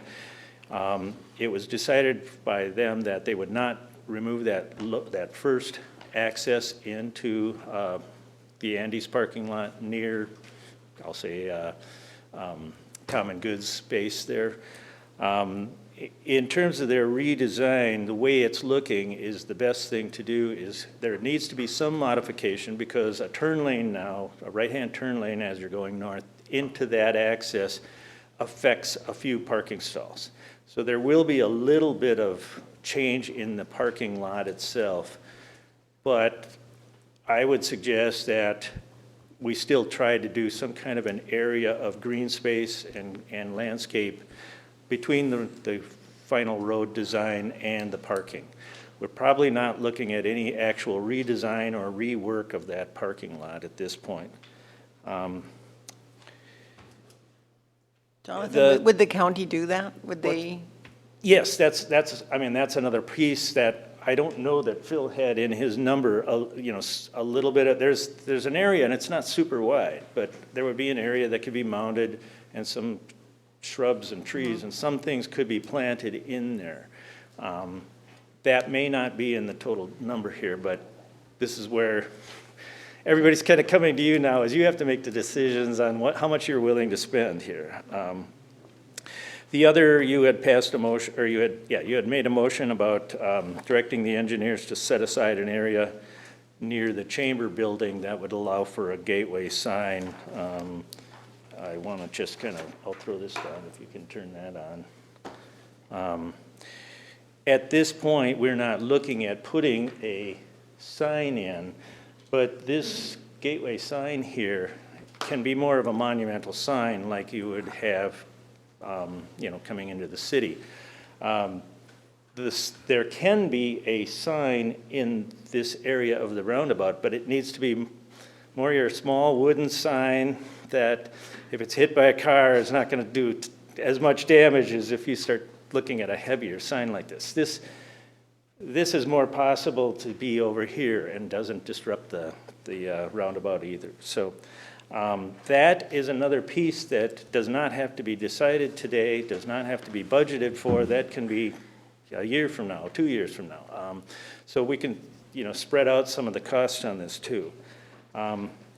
Basically, I just kind of want to say that I know the city doesn't have an unlimited budget for this, and I think a lot of these things could be incorporated down the line if needed in subsequent years.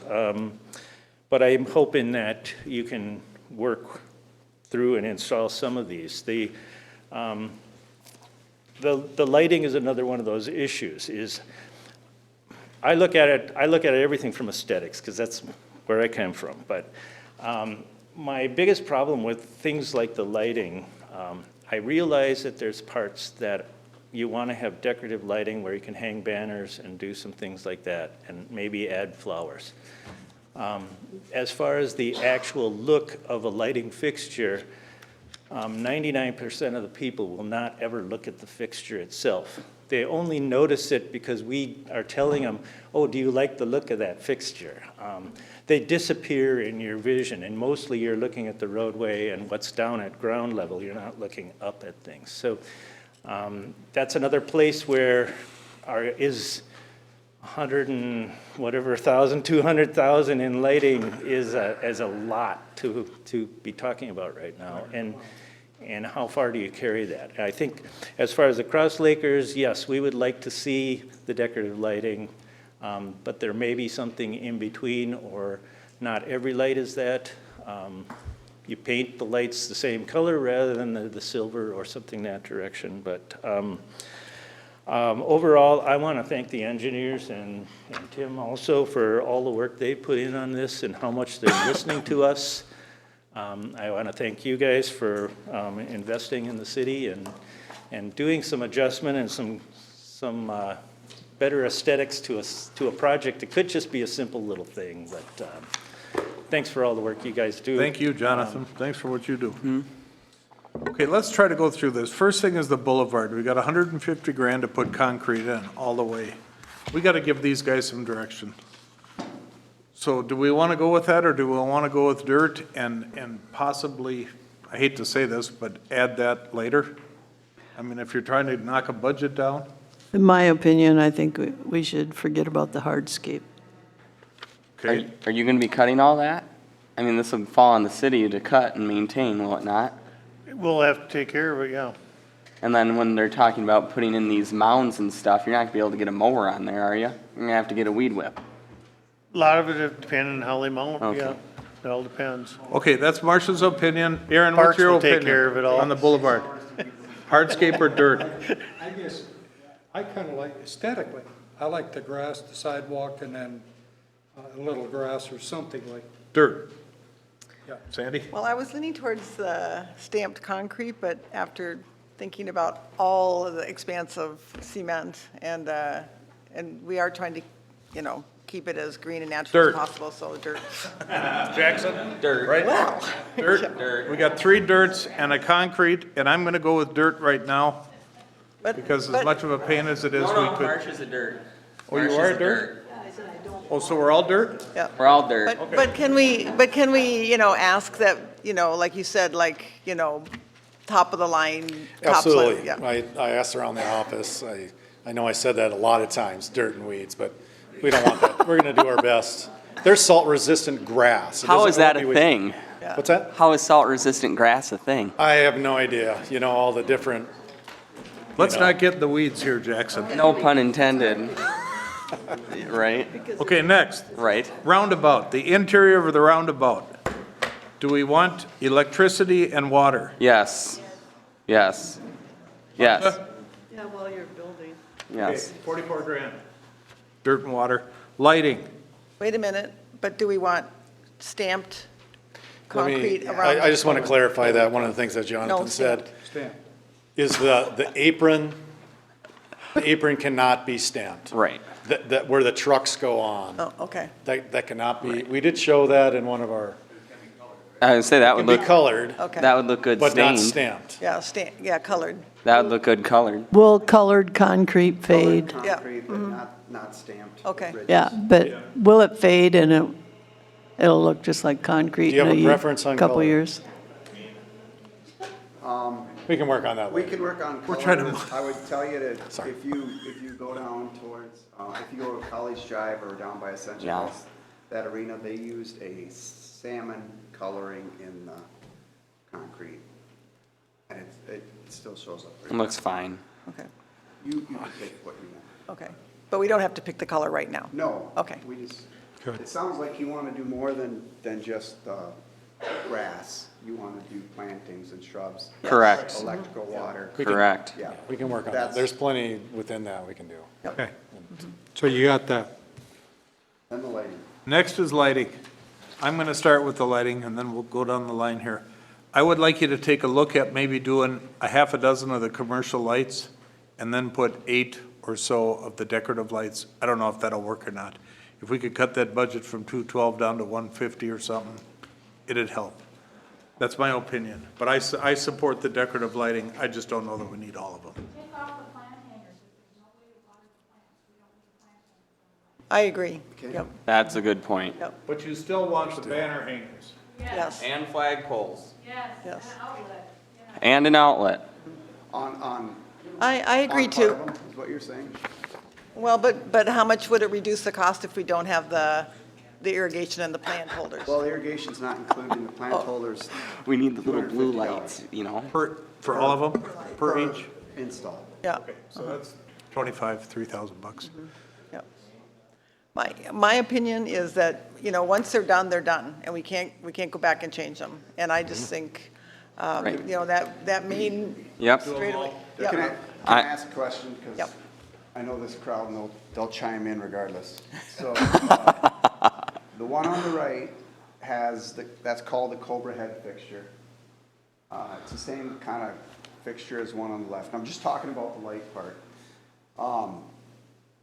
If that pole, dark, had banner arms and an outlet on it and a flag holder, would that be acceptable? So it could be black or green or another color, those commercial grade poles? A black, I know for sure. I like the black, I'm this trying to get picture of back to- Grandview. Right. Because below I I like show that. a different fixture for decorative. Right. I think I And like I'm it just better than the saying is- decorative. If you can get those, the ones that are Right. at Grandview on the right, and you can get those with an outlet, banner arms, and a flag holder, I think, That would look fine. I don't know. I'd have to look and see if Sternberg has something like that in a night sky. Yep. Can you see, because it's right next to that campground? We already have enough light pollution as is. Right, that's my concern. That, I would check that, but it sounds like you're talking, there's some desire for something to at least have some of the adders for the banner arms, the outlet, and I just think those look so industrial. I don't know, Sandy, I will comment. The project, typically, you have an electrical engineer involved. They have a lighting level they need. So whether it's 15 of one light or 12 of another, it's the same light level, it's going to be the same. It's not going to, one's not going to necessarily spill over more or do more for, against where the campgrounds is. Okay. So, they're looking at everything from a light level, and that's why the difference in, 12 lights or 15 lights or 17 lights that Phil was talking about. I'm okay with the colored light pole, Yeah. like you see on the right-hand side. I'm okay with that versus the one below. I agree with you, Aaron. I'm on board too. I only asked that because when you talked about some decorative and some not, I don't think you meant like a dark one and then no. the fancy one well, I'm thinking below. of the ones by the pedestrian crosswalks or something, could be different. Yep. Is that what we want all the way down? Audience? No. Oh, they were right. When you run for this position, half of them are going to hate you and half of them are going to love you. All the same, not none of that half. All the same, say an expert. I think the black ones with the poles and all that other fun stuff will be just But I fine. agree with the holders, flags, whatnot. Just nothing with flowers. Right. No flower pots. Dark sky. I can check that out. Okay. Keep in mind, when a car goes out of control and takes one of those out, or a truck, and that's going to happen at some point. It may be negative, but it's the reality of the world. Decorative one again. All right, did we answer all your questions? I just want to verify if if it ends up that the lighting can be 12 lights around the roundabout because we're using a more of a standard head, and we have a dark pole, how many of those poles do you want to have banner arms, flag holder, and an outlet? All of them. Half of them? All of them. All of them. All of them. All of them? All of them. Okay. All of them. Red, white, and blue, baby. That's a lot of All of them. Okay. That's overkill. Less is more, got it. less is more. Like I said, all of them. Thank you for the direction. Gotta just get her done, Phil. All right, where were we? Good tactic, Dave. Good tactic. Oh, Okay. retroactive, number 2. Char, do you want to do this one? Go ahead, Chair. Sure. Want me to do At it? the end of each year, we ask that we continue paying bills till the end of the year. Yep. And this is the same memo that you see every year in your packet. I move that we approve the I retroactive got something bill to say about it. payment. I got something. Marcia's on it. I think you should do journal entries, and the check shouldn't be, or the claim shouldn't be paid until the city council approves them. That's the right way to do it, is do journal entries. So, There can't be that many. This is what we've done every year. What's I know, on- I'm just saying that they could do journal entries and then write the checks in January, and we can approve the claims. If they pay a claim, we can't take it back. We would not pay anything that would be. The city council's supposed to approve the claims before they're paid. Would it help to do it on that 29th meeting? They I can would do. love they- to they can approve do- bills at special meetings. Yes. Well, I mean, is that acceptable? Yeah. I don't Mike, care. you can do the journal entries, can't you? Just take the invoices, do them, and then it'll go to accounts payable when you want to write out the checks. This would be a change from how we've done things in the past. But change Which is good, so, Not always. Yeah. Well, I mean, most, maybe in the future, we can, do it differently, but I mean. whatever happened to the 29th idea? Did you really want that? No. we're having a That's meeting. really not We're enough having a time to meeting cut checks. anyway. Okay, We're having a meeting anyway. 29th, I believe, is probably a Friday, maybe, because the 1st is a Monday. Well, I- So, I'm- okay, Written out or done. No time. I don't care. I'm going to go ahead and make a motion that we approve this. Change the policy next year if we want to. Yeah. Okay, do we have a second on that? Yes, second. Second. Any other discussion? All in favor? Aye. Aye. Opposed? Was that 4-1 or 1 to? Guess we all approve. Okay. Okay. All right, item 3 is the short-term rental licensing agreement. At our last council meeting, we decided to go with the county for licensing the short-term rentals, but we did not have the final copy of the agreement with us. I'll make a motion that we sign with the county for them to do the short-term rental licensing agreement for the year of 2024. Can I? I'll second it. Marcia, go ahead, discussion. Well, I just want to make sure that, I mean, our intention is that next year, it may be different, that this isn't a permanent, situation. I think we're just signing to go with the county for now. Right. Yep, okay. I got a question, comment, Chip, maybe you could answer this, but we had sewer compliance, a change in that, Peter? Do you recall that?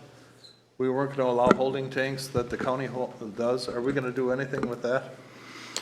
That was looked at, putting that into the draft, yeah, and I would still But it's not in recommend. here. It's not going to be in this, yeah, this would be the county is going to run it, and the county would allow holding tanks under their current Okay, VRBO but we policy. can overrule that and make it stricter here in the city, correct? Yes. You can, yes. We can. Mhm, Yep. And then the through other adoption. question, Chip, was as fines. If they're not, we were going to do a fine schedule. We do one, and that's the way they set the 1,000, 3, 5, whatever. I thought Chip, I'd like to address that. The fines. We had 14 violations, and what did we collect? I can address that. We didn't have 14 fines. In terms of letters that have gone out, we only have 5 right now that are non-compliant. The other items, all the other property owners have resolved with confirmation through the city, through the county. And with regards to the 5 that are non-compliant, I've gotten emails and voicemails from a handful of them looking for inquiries as to how they get the permit, how can they be compliant. So I think the letters they're serving a purpose to correct. So the fines that were issued by the city were not paid? There's only 5 that are non-compliant that would be subject to a fine. But did you send out letters fining the five property owners that they did not have a license and they operated without a license and the $1,000 fine was issued? There's 5 property owners right now that have been delivered letters that are non-compliant. So The letters we sent out, second letter indicating that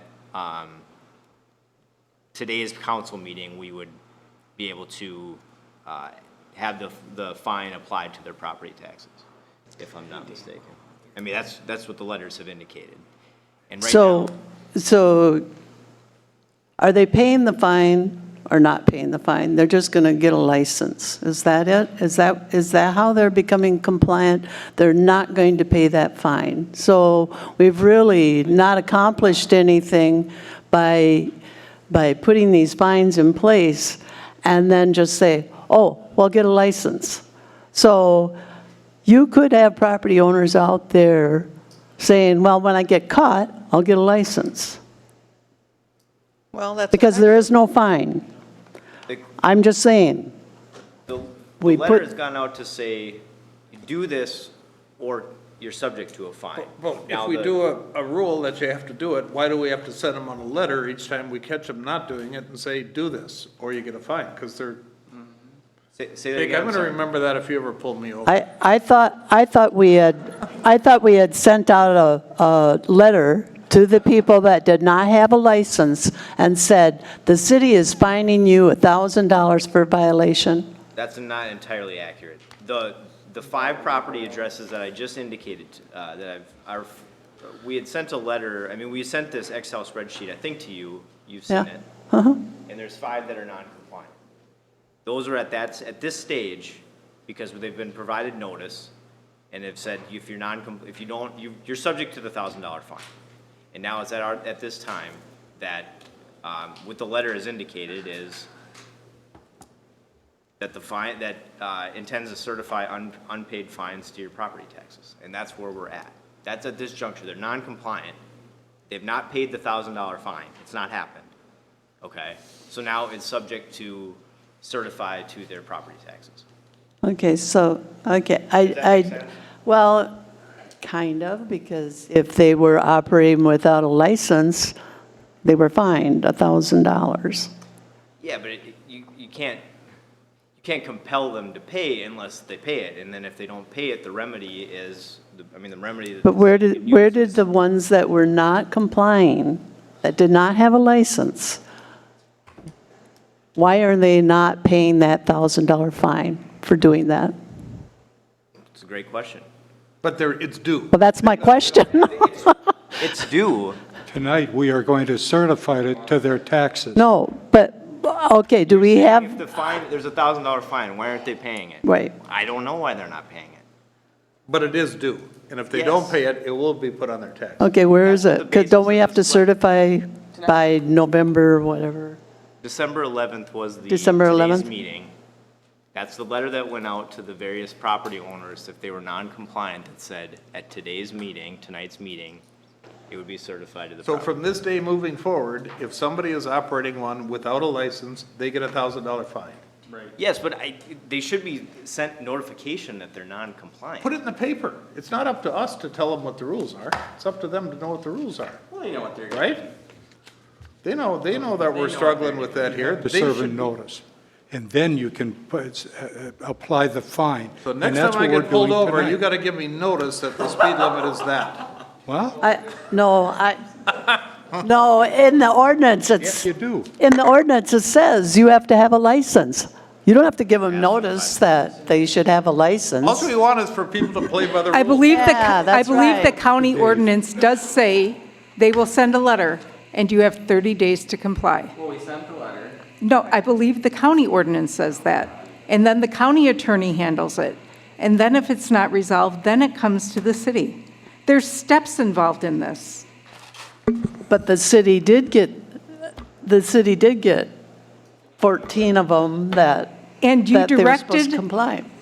Tonight, we're applying the fine. the attorney to send a letter, and he did. I That's what I'm understand what asking you're doing. I for you understand guys what to you're do, doing. is that these are the 5 property owners that have not, they've been served letters.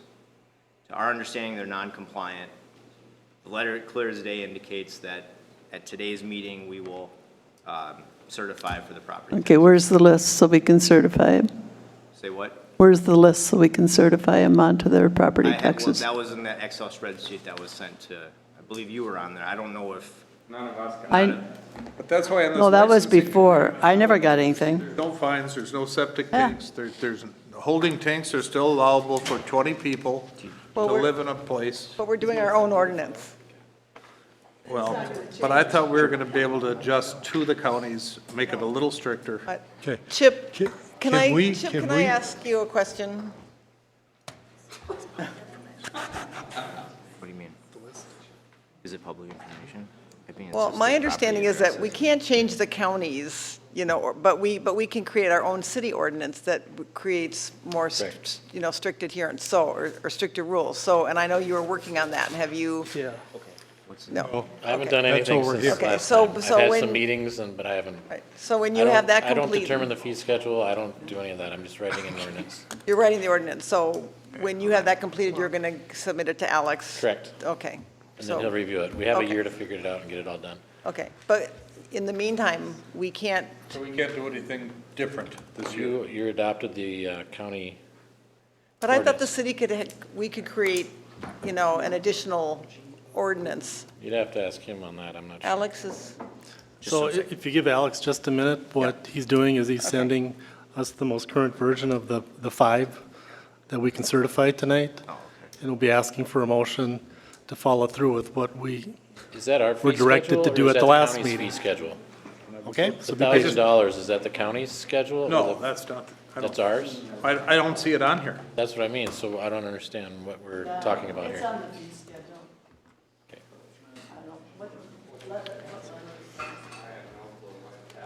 I Alex, just thought at the last meeting, when we decided to do this, had the ability to put some stricter rules on it. that's my question. I thought, we were going to allow the county to do the licensing and collect the licensing fees, but that we could create a city ordinance that contained stricter rules. Is that true?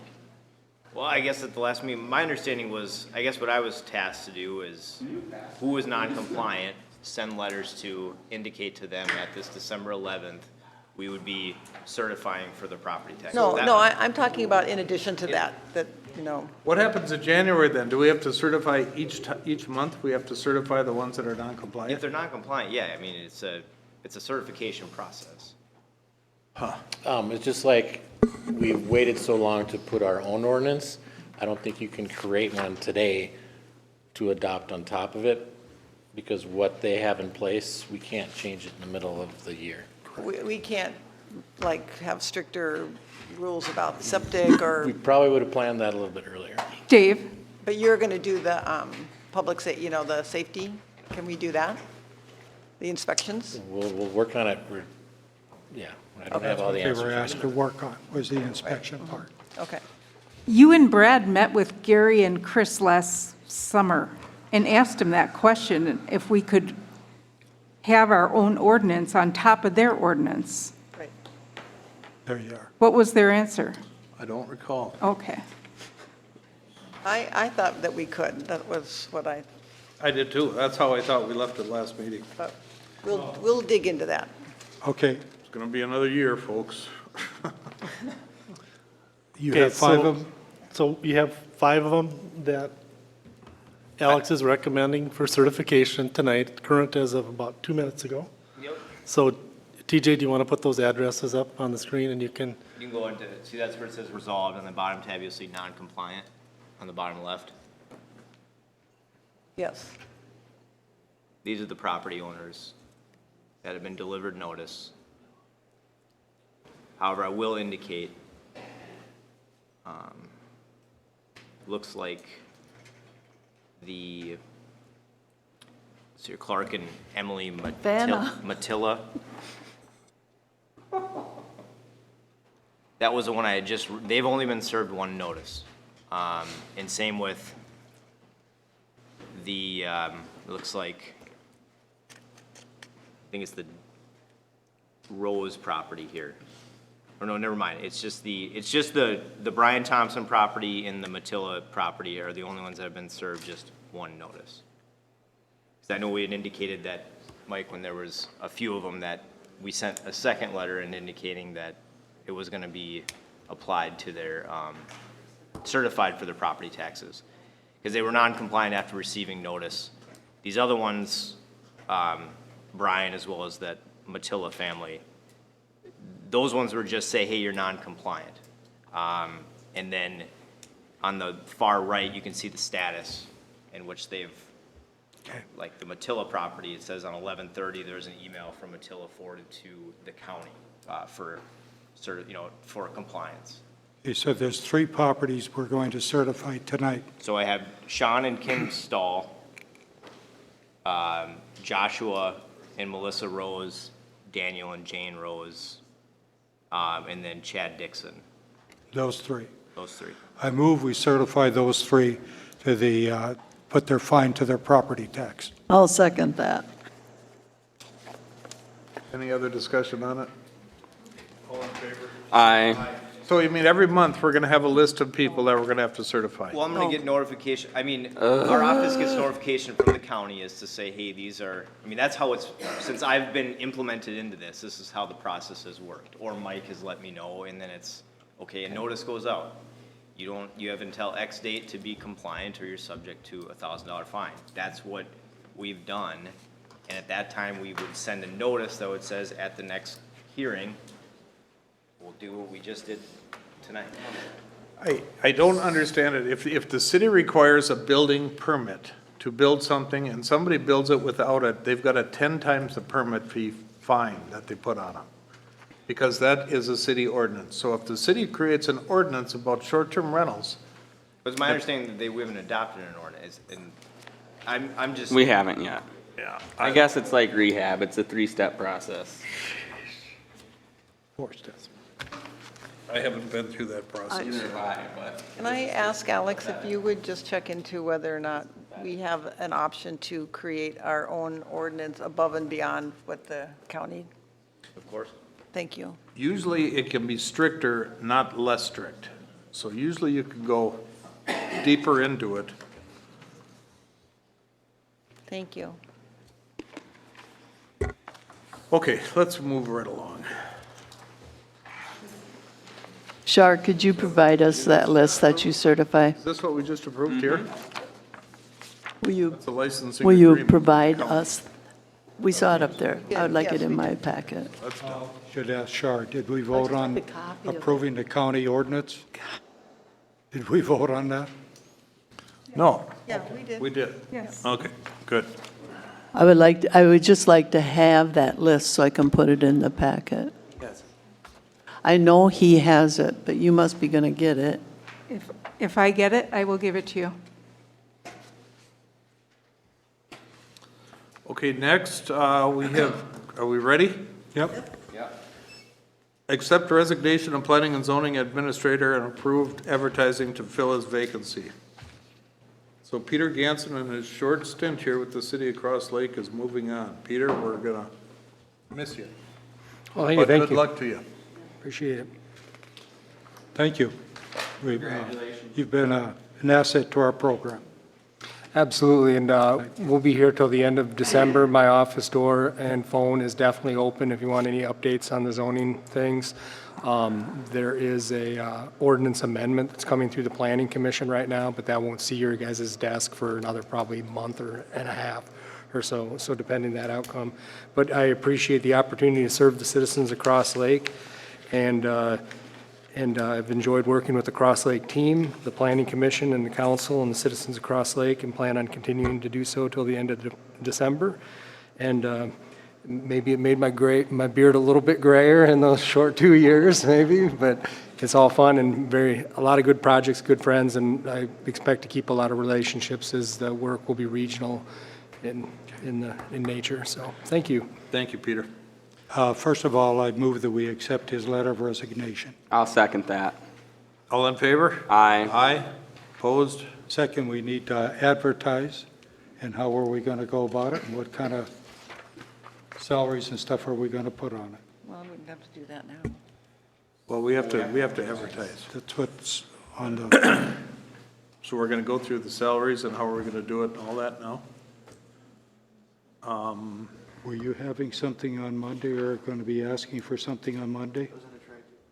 Okay.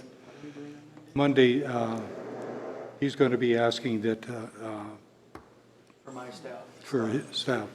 And then I think we're also going to put on it Chip and somebody else. Oh, we're having a special, are we having a special meeting Huh? on Monday? doing another special meeting on Monday? Oh, it sounds that way, that they were going to be getting requested. I was going to propose a special meeting at some point to talk about my staffing. So what Aaron's saying is, do you want to put this on the agenda as well for the P and Z administrator? Could we do it, add that to the agenda for December 28th?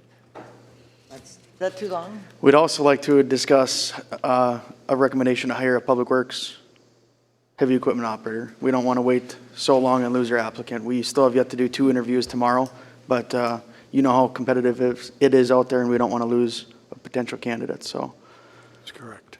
I agree with that. I don't like special meetings. I like to get my other work done too, but there's business that has to be done. Talking about the 18th or 19th. Whatever works best. I think our schedules are open. 8:30, 9 o'clock works. December 18th.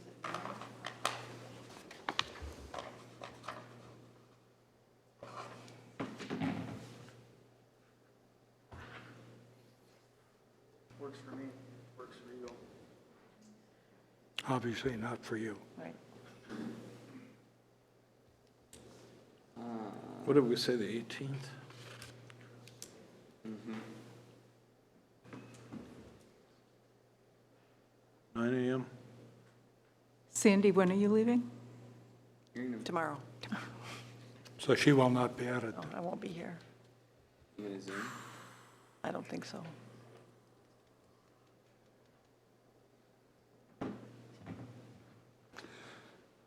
I think there was 3 things for that agenda. It was his, staff, the equipment person, and I think, did you have something for it too, Jake? Okay. Yeah.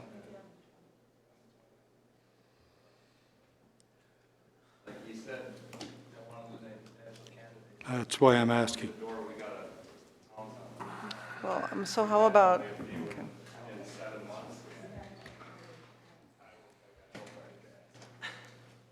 Well, how about the issue of advertising to replace Peter? I'll go in that meeting. That meeting also? Okay. So we'll table that. Okay. Char, do you want me to read yours? Can we, Put that on the 18th? what time is the meeting on the 18th? 9 a.m.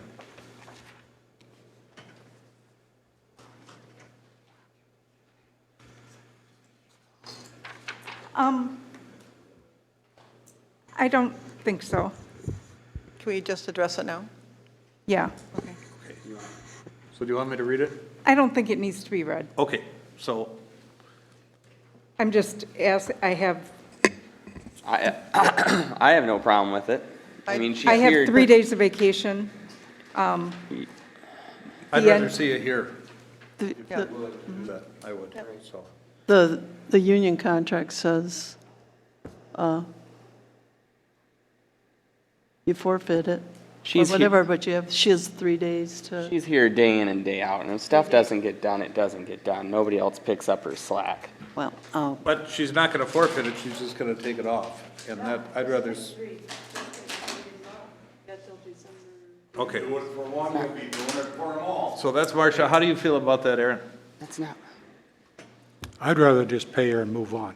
I agree. I'd rather pay it and move on too. Okay, so is that a motion? Yes.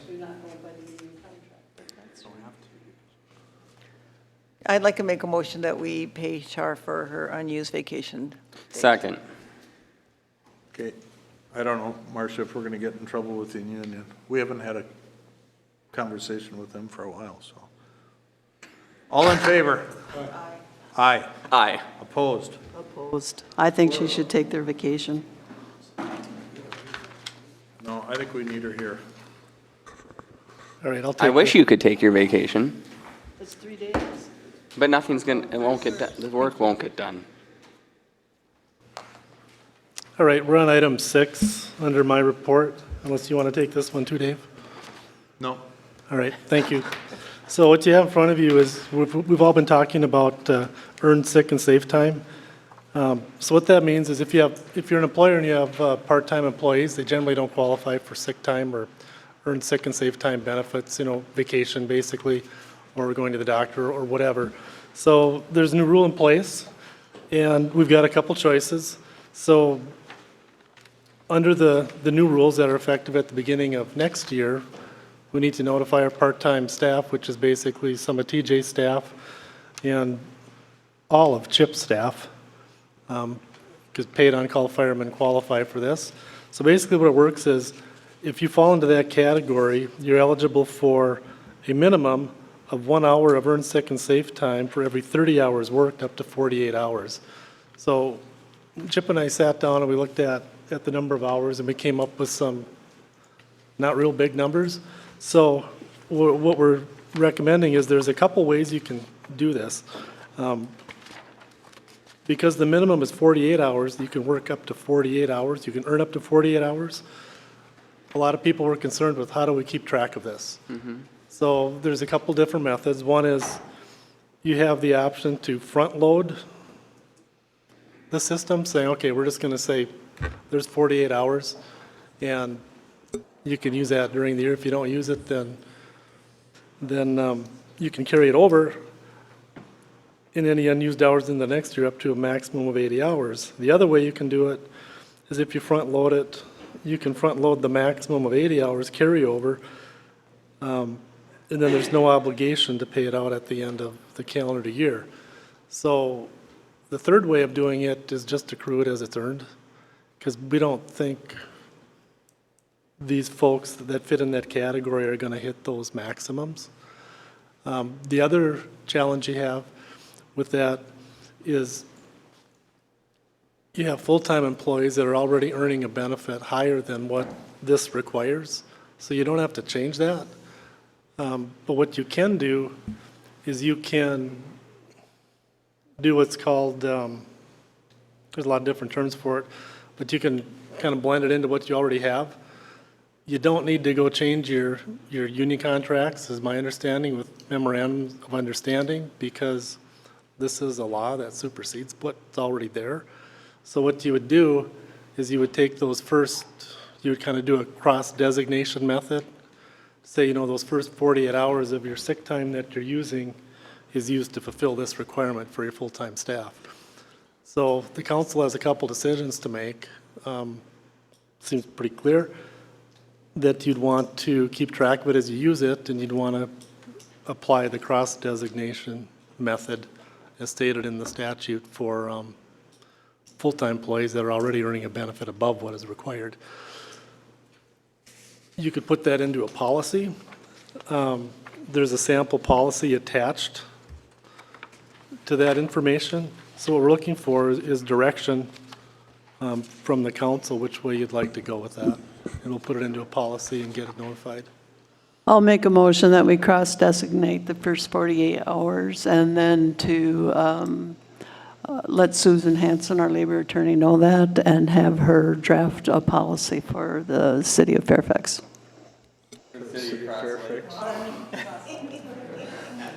If you could add to your motion.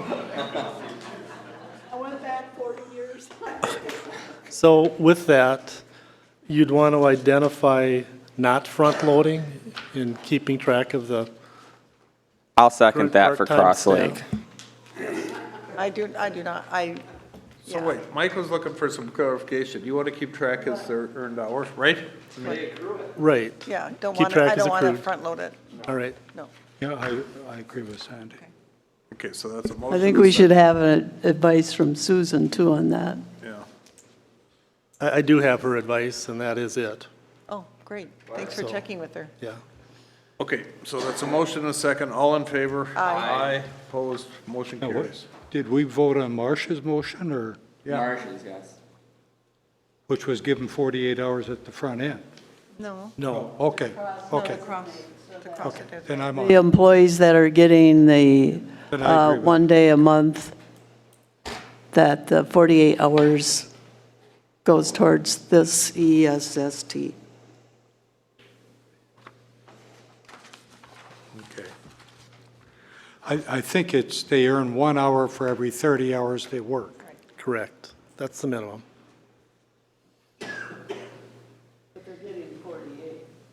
Well, we have two different employee Well, classes here. We have, See, I disagree with just handing them 48 hours, because then I'm assuming they can use it.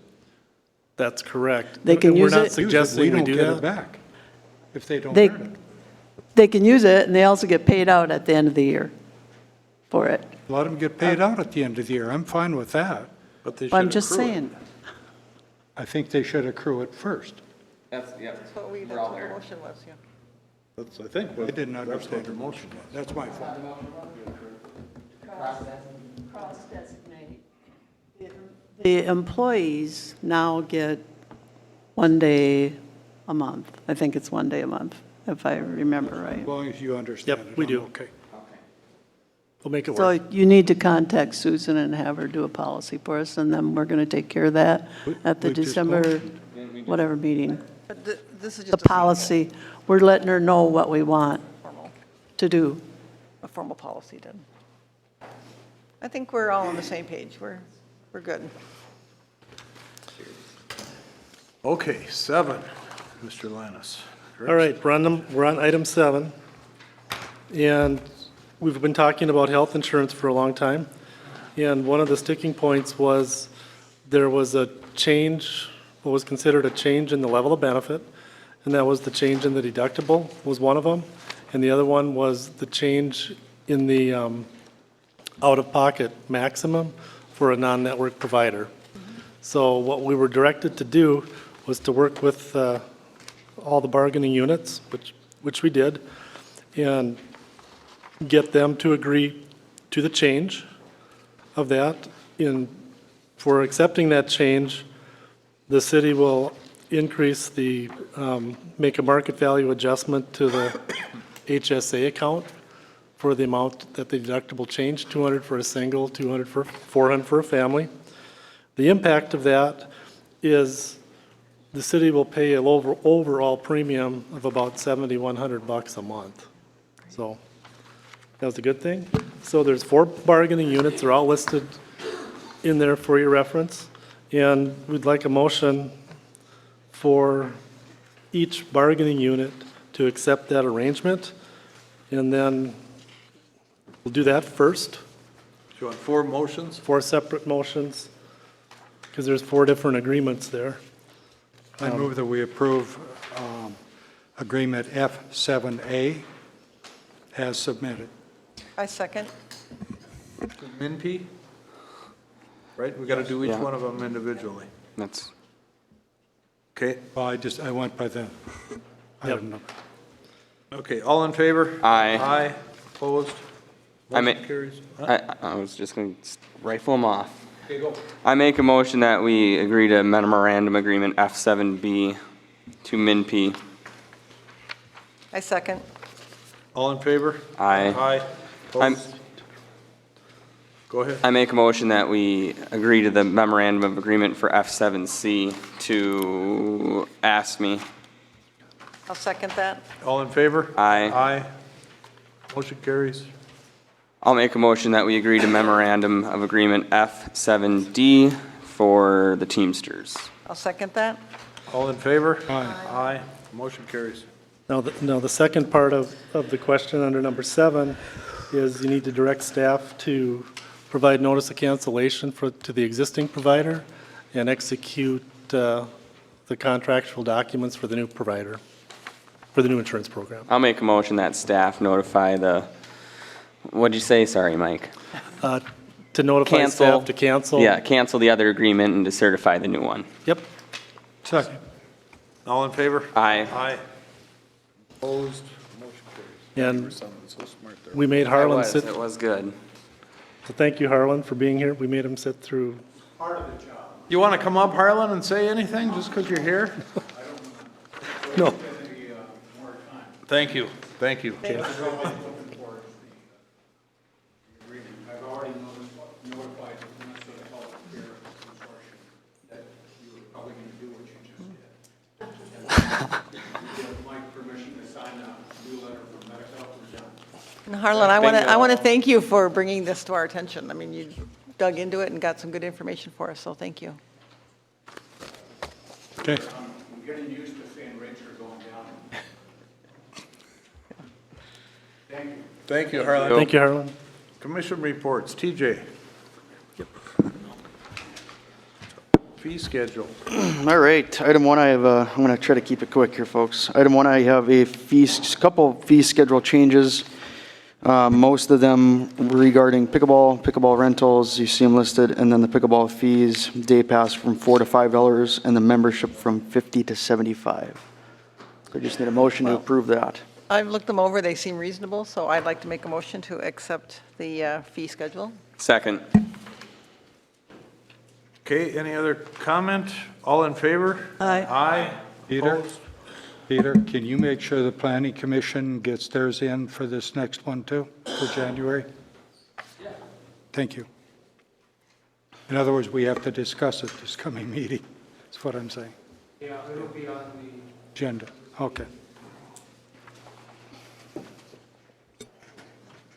Did they vote yes? Are we good? Go. Okay. Item 2 is a memo, and it includes a letter from Jane Munson regarding her retirement. Jane's last day with the City of Cross Lake will be February 21st, 2024.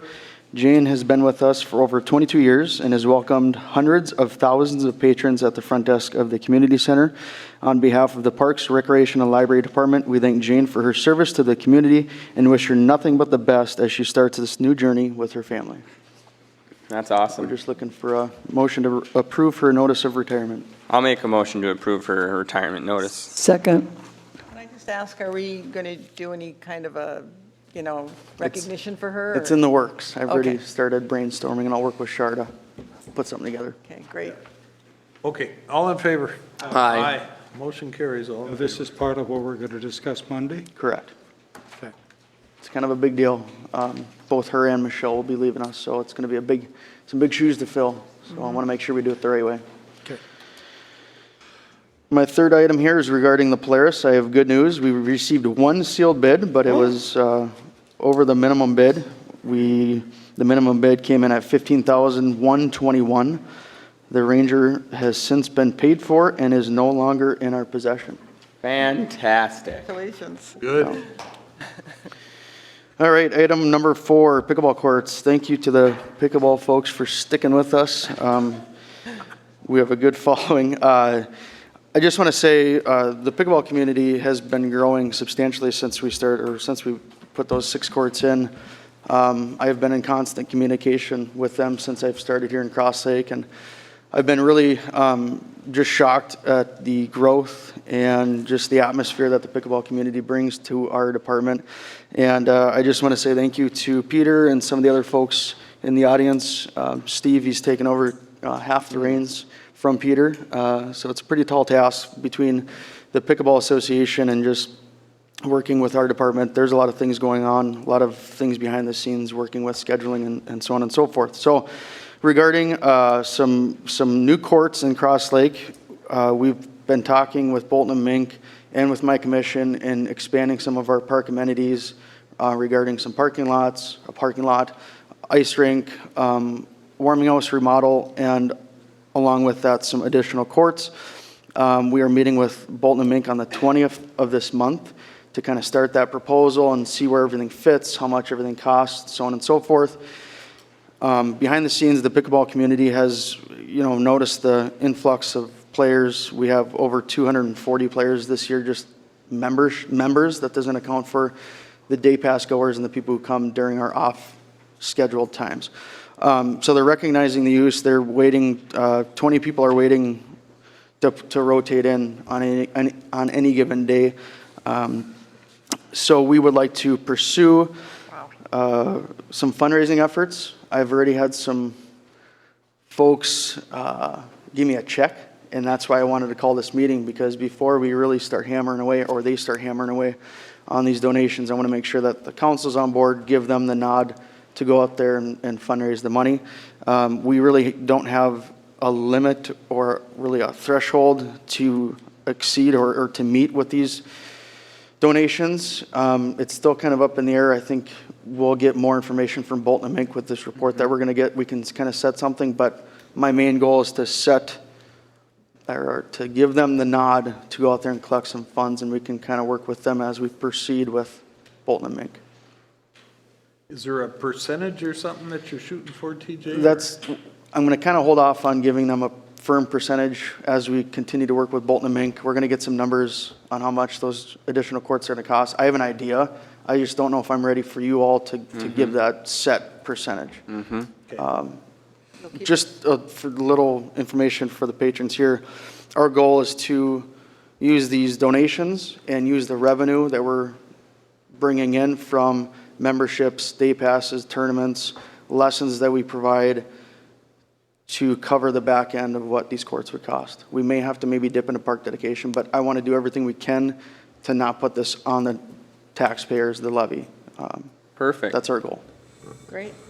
Do it. Well, I drive by there all the time, and I'm really impressed with how everything seems to be working down there. So TJ, when you get to that point, you will need to figure that out, because at a previous meeting, the council made a motion to create a designated fund balance for resurfacing, and the fees that you've just indicated have been set aside to do that already. So you'll need to come back and maybe change that. Would we have to change the description of that fund balance to just pickleball courts? That's really up to the council. The motion was, at the time, was made for resurfacing only, for the existing courts. So don't you need it for resurfacing? Absolutely. 2025, that's the goal, to resurface the courts at that time. That's also the time frame we're looking at building these 4 additional courts. So if we're looking at estimated fund balance at the end of this year, it's just over 32,000. Year-end projected for 2024, where we look to bring in 23.5. That brings us to 55,650. And if you all want to use that fund balance also to go into an expansion, we would have to use up 24,000 for resurfacing, but the estimated revenue for 2025 would be an additional 24,000, bringing us back up to 55,650 at the end of 2025. Perfect. So are you looking for a nod or a motion? I'm just looking for Nod. an agreement from the council to give them the nod to say, hey, go start fundraising. We'll work with you on a percentage as we work with Bolton and Mink, and we can come up with a plan. But you still want to use the pickleball fees or funds for resurfacing Correct. the current pickleball courts. Correct. You don't want to change that? No. You want it still? I want to stick with Well, I that. say go for it. They seem very motivated. Go knock some doors. Is that just a consensus from us or a motion? Huh? Just a consensus. Consensus, I agree. Go for it. Why not? Do it. Impress us with your fundraising.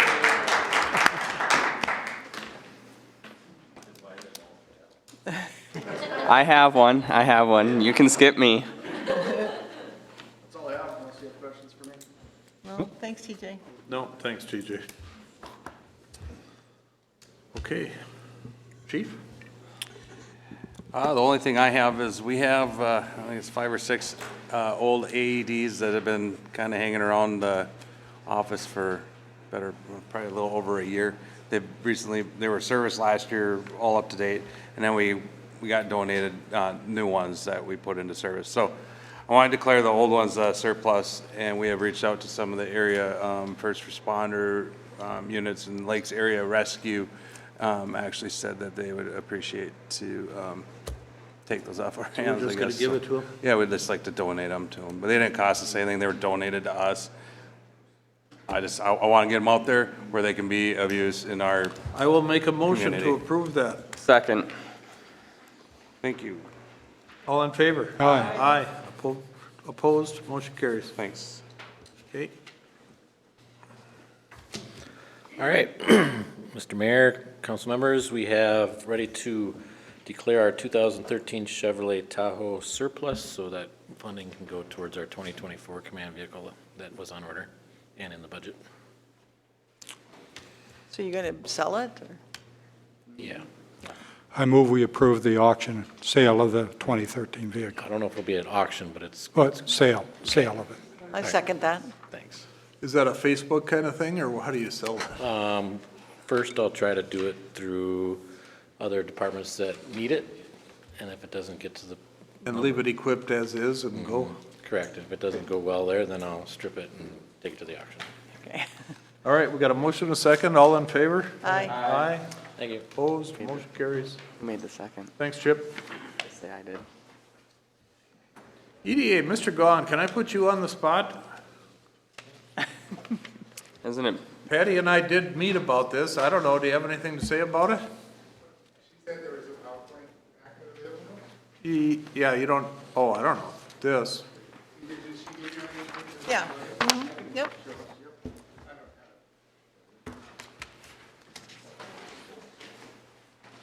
Would you like a copy? You can have it for your record. How's that? I think we've already approved this on the budget, but. Yeah, we have. So, thanks for this fairly recent opportunity to discuss this with the council. The packet that's in there discusses, first off, the spend and use of funds that's planned for the budget that's in the 2024 assumptions. And then behind that are listed some of the deliverables that the council can expect from that set of spends. I think I can say that I've only been involved with EDA a few months, but there is a new refocus in terms of deliverables and activities. Early on, mostly focused still on the 2017 comprehensive plan, but along with that, website updates and seminars and other communications. I'm glad you're on there. I am too. Thank you very much. Hang in there, I've seen Dave. firsthand the work that he has put into it. It's pretty impressive. Hang in there, we appreciate Pleasure. it. So do we need a motion to approve that? I don't think so. It's already done. Yeah, it says action motion. I think It's in the Patty just budget. wanted you to know that there's, some new life that's been breathed into this group. And this is in our budget. It's in the budget, it Yeah. has been for years, Aaron, and there'll be some more noticeable deliverables, I think. I think she wanted the goals approved. I'll make a motion Oh, that the EDA how goals the get spend approved. is? Okay, Okay, I move to Second. approve the, Oh, Jackson just did.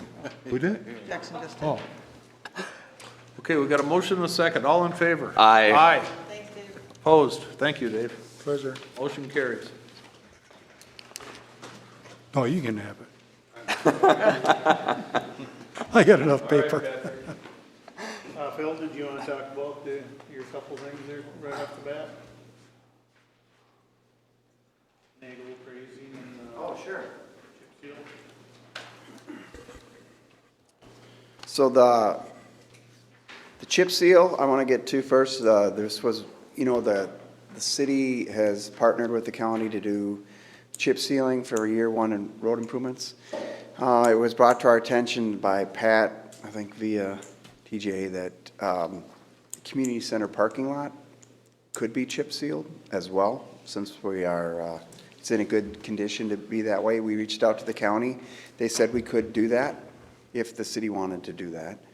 So the question is do you want to do chip sealing of that parking lot to preserve that parking lot life? And if you did, we estimate it's probably about a $15,000 budgetary item. So TJ, do you have anything of that in your budget? It would come from my CapEx fund balance. Do you think it would be, I think so, and I can trust the experts. They think it's a good candidate to do it. We're already doing Daggett Pine, so. Are we going to do it at the same time or before? Well, we do it with the same contractor.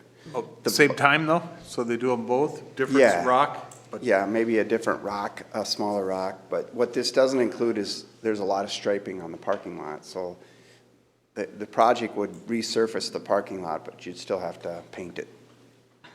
Patrick's a good painter. Patrick's You could got- paint, Pat. You could paint. So the question is, do you want to include the community center parking lot? I make a think motion, yeah, I make a motion that we include the parking lot in the Second. chip sealing. Okay, any other discussion? All in favor? Aye.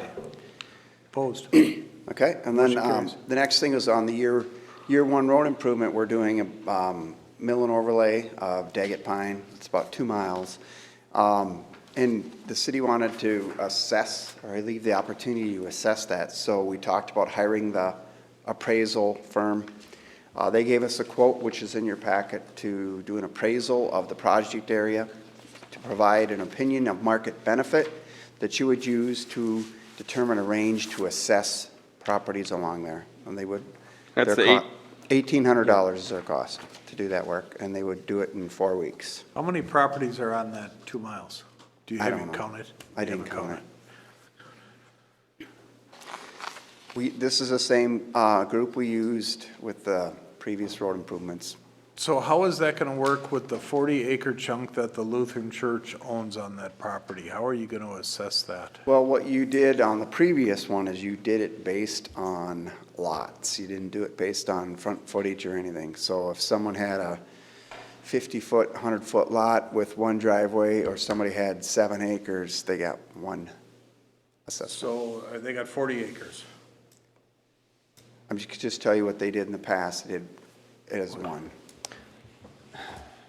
So we have to take a look at that. Yeah, that's what you would be There's figuring out several is. bigger parcels along there. Yeah. So you're just looking for an approval of the fee for the, If you want to retain this person as part of your process to help you figure out what your range to assess is, and there's going to be questions like Dave is bringing up of how do you assess large versus small? Do you So want to where follow does your process? Daggett Pine Road, where's the 2-mile mark? Where does it Right end? where it basically goes to Dream Island. On the bridge? No, short of that. It's where it hooks. Help me out. Moen It's Beach? Close to there. Yeah, close to that Moen Beach. Okay. Why do you not do square footage or per frontage, whatever? I think that'll There come be- as an option, but That's the what they, last time. Jackson, what they did in the Yeah. past was buy the lot, and there's some inequity there that someone would say. yes. But then there's also the view, whether you have 5 acres or 500 feet, do you use the road differently?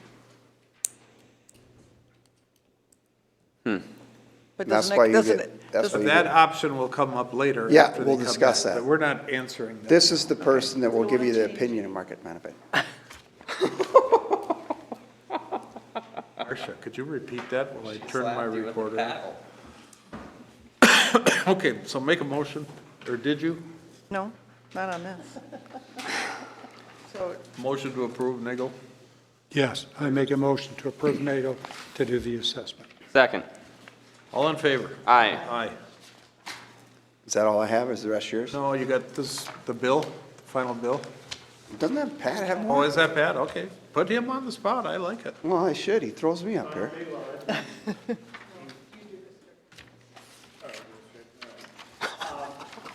As we were just talking about, with the parking lot needs to be straight. I've talked to Mr.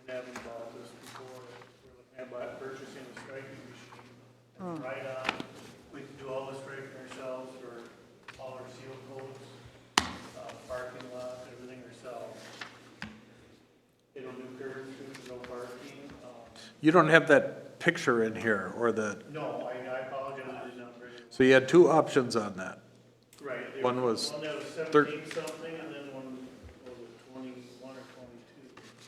I don't see that. Now we're going for the lesser one, 17,001. It's right on. It'll do everything we need it to do. Is it like a sit-on, ride-behind laser-operated thing? So we're not gonna get the waddle anymore? No, we won't have a wobble. And Pat, you, Right. and you're, you know, have the ability to Yeah, it's not hard to operate that? operate. Okay. If you just look what we spent last year, striping alone, it would almost pay for the machine by itself. Yeah, no, I think it's a good Can I idea add to have something, one Pat? here. So I'm also working on that parking resolution with the county where we're gonna probably be able to do no parking zones on county roads, and then we'll have to be painting yellow curbs. Oh, okay. So, and that's And that'll that's paint- yet to come, but that's gonna be next spring, so Yep. he said it'll paint curbs, and then we won't have to hire somebody to do that either. Yeah, no, I think it's a good idea. I think you should wear the orange and hold the sign. Okay, great. Okay, so what, a motion to approve? I move to approve the purchase of a striping machine. Second. Under one condition, that Dave wears orange and holds the sign. I thought you were gonna say he weighs orange and brings a beer. All in favor? Aye. Aye. Opposed? Motion carries.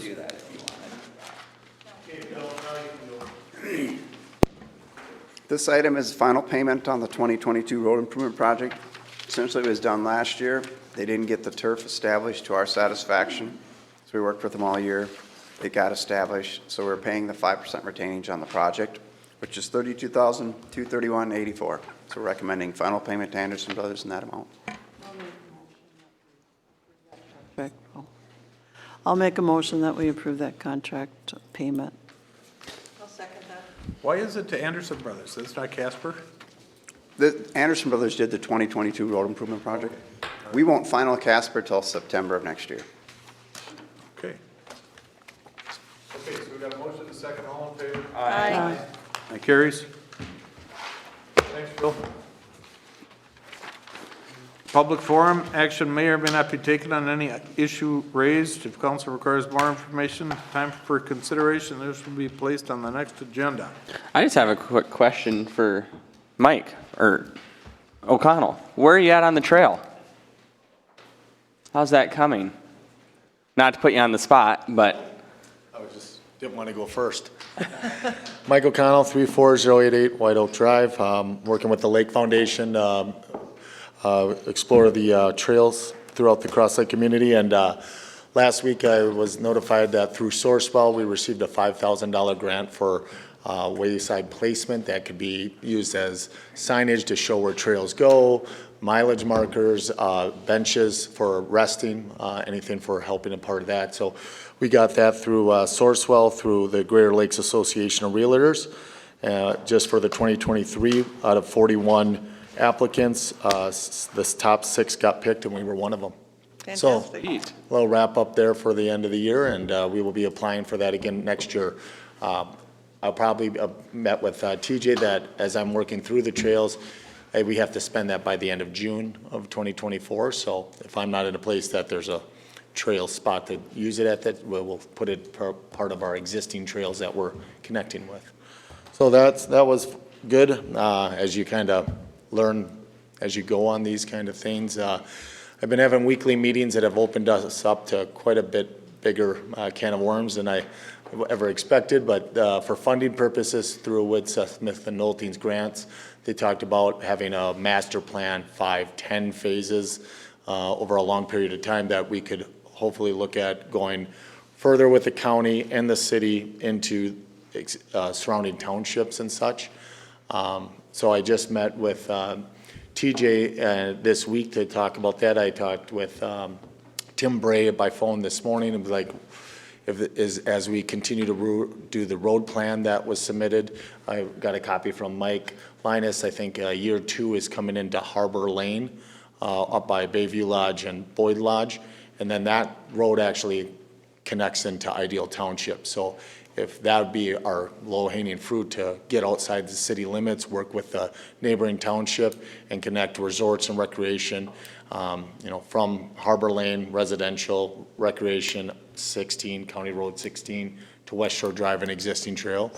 That would be the easiest way to get that route, which easy is a relative term.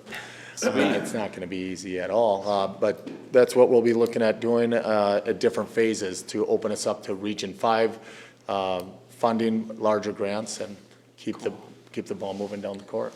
Mike, who's paying Winseth to do that 10-year plan? Lake Foundation is working with them. Yeah. You are. So they've donated, we've already paid off the first feasibility study. So as we continue to do those, we will be putting money aside for that. I asked them, the meetings I've had so far has been with the grant department that they have donated to us.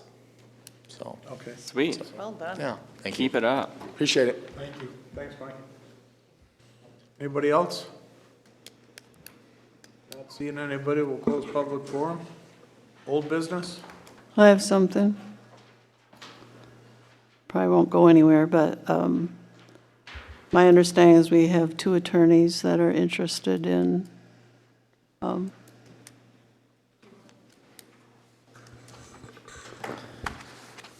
When we did the first round of RFPs, we got one attorney that responded, which reported to the council. So the council's direction at that time was to send out RFPs to additional attorneys, and which we've done. And the deadline for applications to be received is this Friday. Okay. Have we received any yet? Not on the second batch, no. Okay. So we don't, Shar told me there was 2 that were interested. We have one RFP from the first round. You had me call someone today. They haven't sent anything back. But they said they were interested. Right.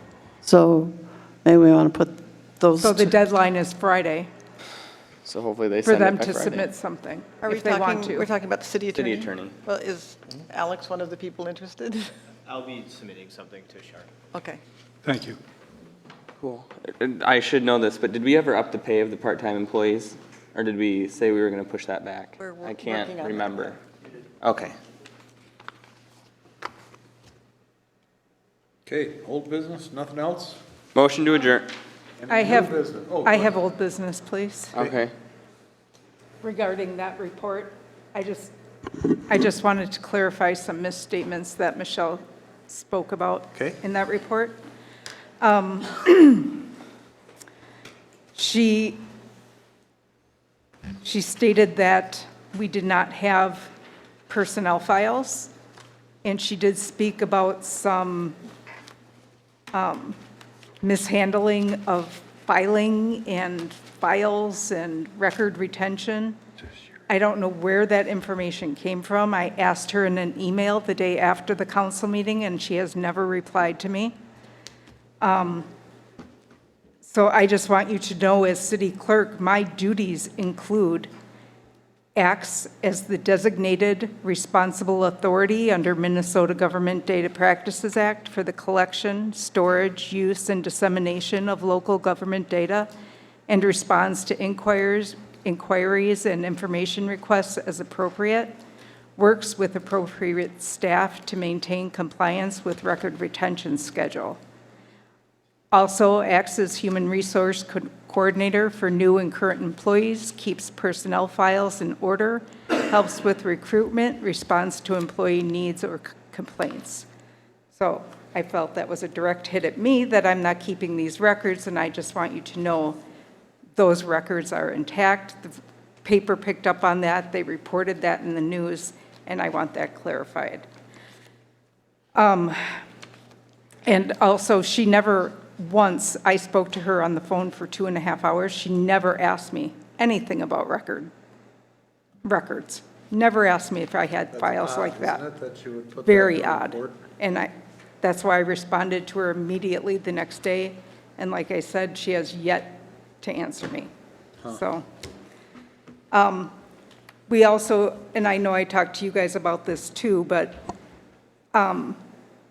the conflict of interest between those positions is something that we've had in the city since I started here in 2001. It's a material weakness because we don't have enough staff in the administrative office to have enough segregation of duties, is how they call it.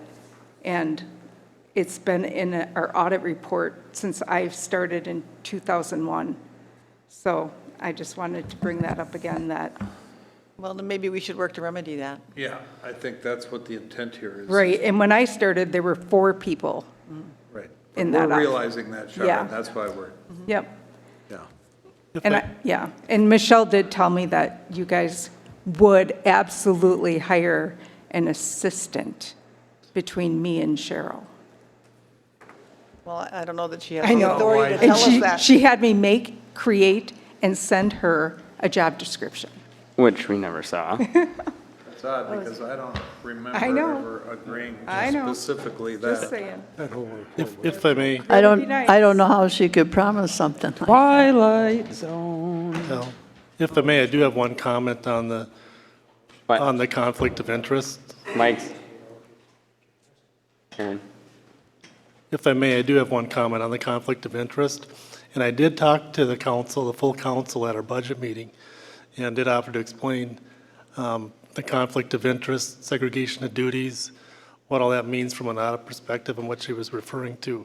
One thing she did comment on is the League of Minnesota Cities says that the conflict of interest, the league doesn't say that. The AICPA does, which is, and the GASB standards do that too. And so I used to write these comments, and I wrote them for larger organizations, 100 times larger than we are. It's nearly impossible to have a complete segregation of duties, which is different than a conflict of interest. A conflict of interest would mean that a person of authority has the ability to control all aspects of a transaction and have that transaction not be identified and create a misleading financial statement. We don't have that situation here. What we have is what Shar alluded to as a segregation of duties, and that's exactly why we provide the council with a listing of bills. That's exactly why we've made separation of duties as much as we can within the office. And so there are other areas that we have that same issue, and we use compensating controls to cover that. That's why we spent 6 meetings doing a budget, and we get challenged every month on financial statements. That's why council members come in and ask me questions. What does this mean? What does this look like? And that's what we need. I don't think we've ever insinuated that you're cooking the books. In fact, she made that clear. It said right there, you know. Right. No implication that there was anything, you know. Any mistruths on numbers or anything like that? No. Did she use conflict of interest? I don't remember the, did she Well, use yeah, she conflict did. of interest, or did she use segregation of duties? She used conflict of interest when she spoke. Oh, okay. I didn't recall that. I was You know, busy and- reading the report. And those are items our And auditors look at. I'll rest every- assured you, I never talked about records to her, so. Sure. I've seen And your so- files. I've been in there. Just to close this topic, auditors look at that, and what they do is they look at how the city does things and what other compensating controls there are. So they design their audit accordingly. And one thing they do is they design their testing to make sure those things, that if they occur, they would find them. Because what a material weakness is, it means that in the absence of controls, material error could occur and go undetected. And that's not our situation here. Well, they don't want one individual responsible for something completely. They want a segregation of duties so that one That's how I person is in thought, that's control. how I understood it. Yep. In an ideal world, you would have that, but they also say that it's not practical to do that because you wouldn't be able to hire enough staff to accomplish that. Like I said, I've done audit work and consulting work for very large organizations, And I've never come across one where I have not written that comment. Motion to adjourn. You got to second it. Second. All in favor? Aye. Aye. Opposed? Motion